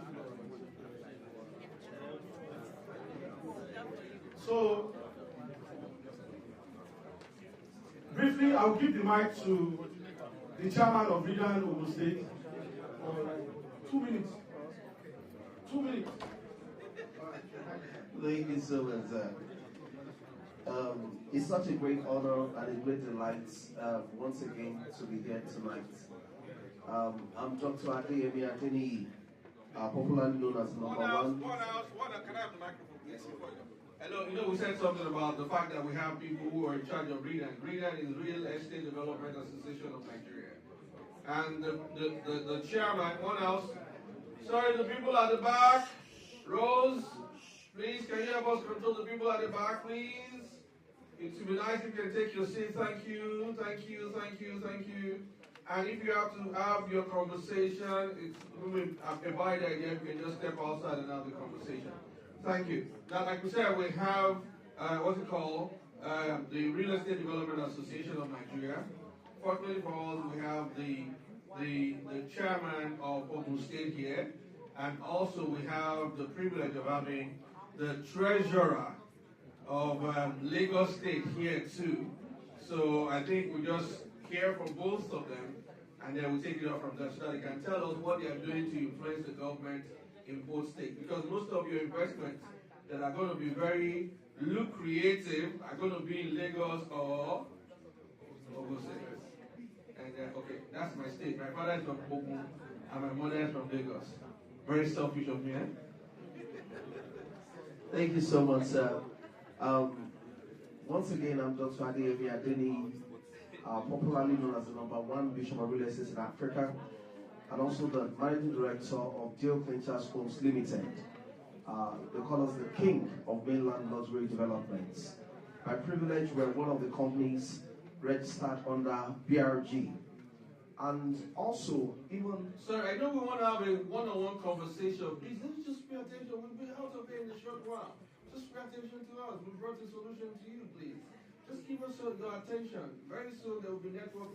I even want to meet everyone. So network later. Please just give us the attention, please. Thank you. Thank you, sir.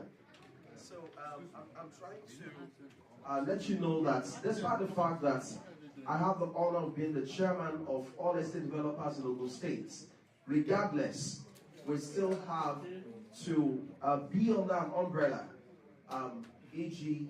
BRG, to be able to help us look into properties when it is about to be acquired. Now, when it comes to property acquisition in Ogun State, of course, by grace, I directly with the government, and there are issues to be resolved.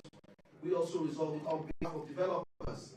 So stand in between the developers and the government when it comes to a company cannot do it alone. We all synergize, and that's why we are here. BRG is having this summit. We are developers of the BRG. We also flew in just to be able to add our own quota into what is being done here. I remember a particular time our company was going to acquire a particular property. That property had a CFO, and at a certain point, I visited the office of BRG, and I had a conversation with them. We want to buy this property. What do you think of it? And they told me, they said, Bishop, don't go there. I said, why? They said, there are things that you don't have that we have. I said, okay, so give me. So they gave me saw that this land matter was actually in court. And at that point, take notes, it has a gazette, it has a CFO. So what are you looking for? But there are more than what eyes cannot see beyond the documents. When it comes to due diligence.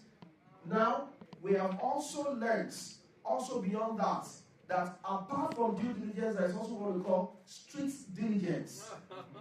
Because we actually bought a certain property, all the papers intact, but we didn't go to that access to go and ask questions. Is there any issue regarding this property? Can we go ahead to ask? Because that also happens. You see documents, you buy, but there are issues on the land. Now, that is where strict diligence also comes in. And that's part of what BRG will do. I remember also, we wanted to buy a certain property. I asked again, I said, hello, my president, we want to buy this property again. And they said, wow, where is it located? I just described. And he told me 1, 2, 3 things about the area. And he said, 3 developers have bought that property, but they could not use it. So don't go there. So what am I saying in essence? The reason why we are here is actually to get quality information. Is actually to know that any developer you see here, actually the company's properties has been screened, scrutinized, and before it was endorsed. And so you have no reason to fear or to be afraid. So go to bed when you buy from BRG. Thank you. Peace of mind. You know, these days I always tell people, Tosin, are you ready? Start coming out, please. Tosin, come and say some few things. What are you guys doing in Lagos State? Most of our investments is in Lagos State, am I right? What are you doing about it? And you know, sometimes you don't know you have bought a land until you put signboard there in Lagos. Paper complete everything until you put your signpost. If after 1 week you have bought the land, if the signpost does not stay, you have not bought the land, Lagos State or not, it doesn't matter. It matters but doesn't matter, but that's just the street credibility that Adeyemi was talking about. Please, let's welcome the MD of Zelos. You said we can pronounce it anyhow now. Just bring money. All right, so thank you very much. It's a privilege to be here today. And I'm sure a lot have been said already concerning what BRG is all about and what BRG has been able to achieve. And I think so far so good. BRG has been one of the biggest, and do we even have any other one that is not big anyway, but that is big anyway, but we know BRG is the biggest brokerage firm. I won't say in Nigeria alone because we have seen that looking all over the world, when it comes to the entire Africa, you realize that BRG is the biggest brokerage firm. And so far so good. As the DCO of Zelos and also the Treasurer of Real Estate Developer Association of Nigeria Lagos Chapter, we I've been partnering with BRD, Billionaire Realtors Group, because when it comes to transaction integrity, when it comes to sourcing for a very good land to give out to subscribers, when it comes to doing real estate in the right way, BRD is a culture that a lot of people has been learning from. And so far so good. I'll say BRD coming to the UK to have this conversation, or to have this event, to have this summit, is going to be a lot of benefits to everyone that has attended. And I want to encourage everybody that I don't think there's any property you are looking for in any location that you cannot get through BRD. BRD, as a company, as a brand, or as a broking firm, we are also under the partnership of BRD. And I can say that we've been with BRD for over 7 years now. Over 7 years we've been doing business together. And our products are also listed under the BRD platform. So feel free to connect with BRD, and as an association also, we are also in partnership with them. So thank you very much everyone for coming, and God bless you. Thank you, Joseph. Emmanuel, what next?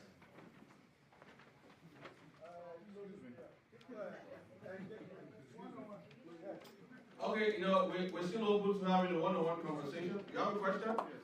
Okay. Good evening, everybody. My name is Delala. PRG cannot be 100% perfect. What happens if we went wrong? If we're wrong? Yeah, if we went wrong. Okay. Definitely, that's why we put some checks and balances in place. Like I said, corporate governance.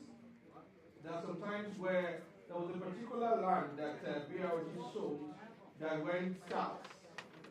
But because of integrity, we had to repay the people, rebuy the land, if you can remember what yeah, let me just talk about it.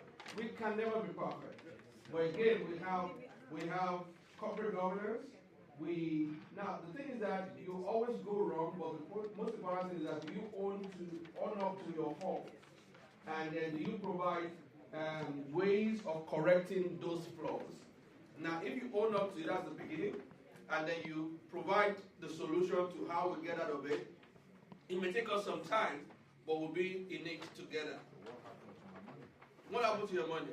Yeah, that's what I'm saying. We'll go through the process together to be a mutual agreement on how the money will be paid back, or what we'll now do. And most of the time, when we have a situation which doesn't happen to us again, probably we sold a particular land and there was an issue there.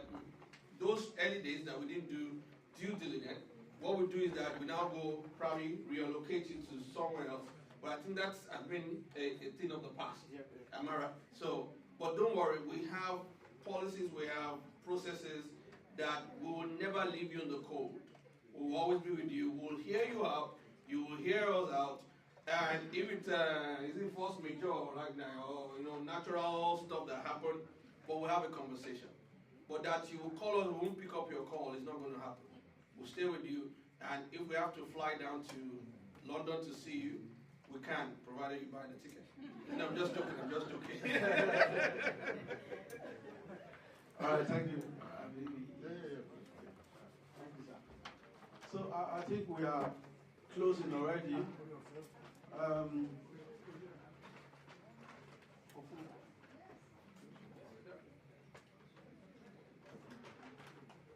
A wise man once said that every day in Africa, a lion and a gazelle wakes up. The lion knows that it must run faster than the fastest gazelle, or it will starve to death. The gazelle also knows that it must run faster than the fastest lion, or it will be eaten up. And it doesn't matter whether you're a lion or a gazelle. What matters is that when the sun comes up, you have to do all wrong. And I said something earlier. Take action now, so that you don't have certain conversations with your parents. Sorry, with your children. Both the born and the unborn. Have a good evening, everybody. God bless you. Speak soon. Let's go. Boom.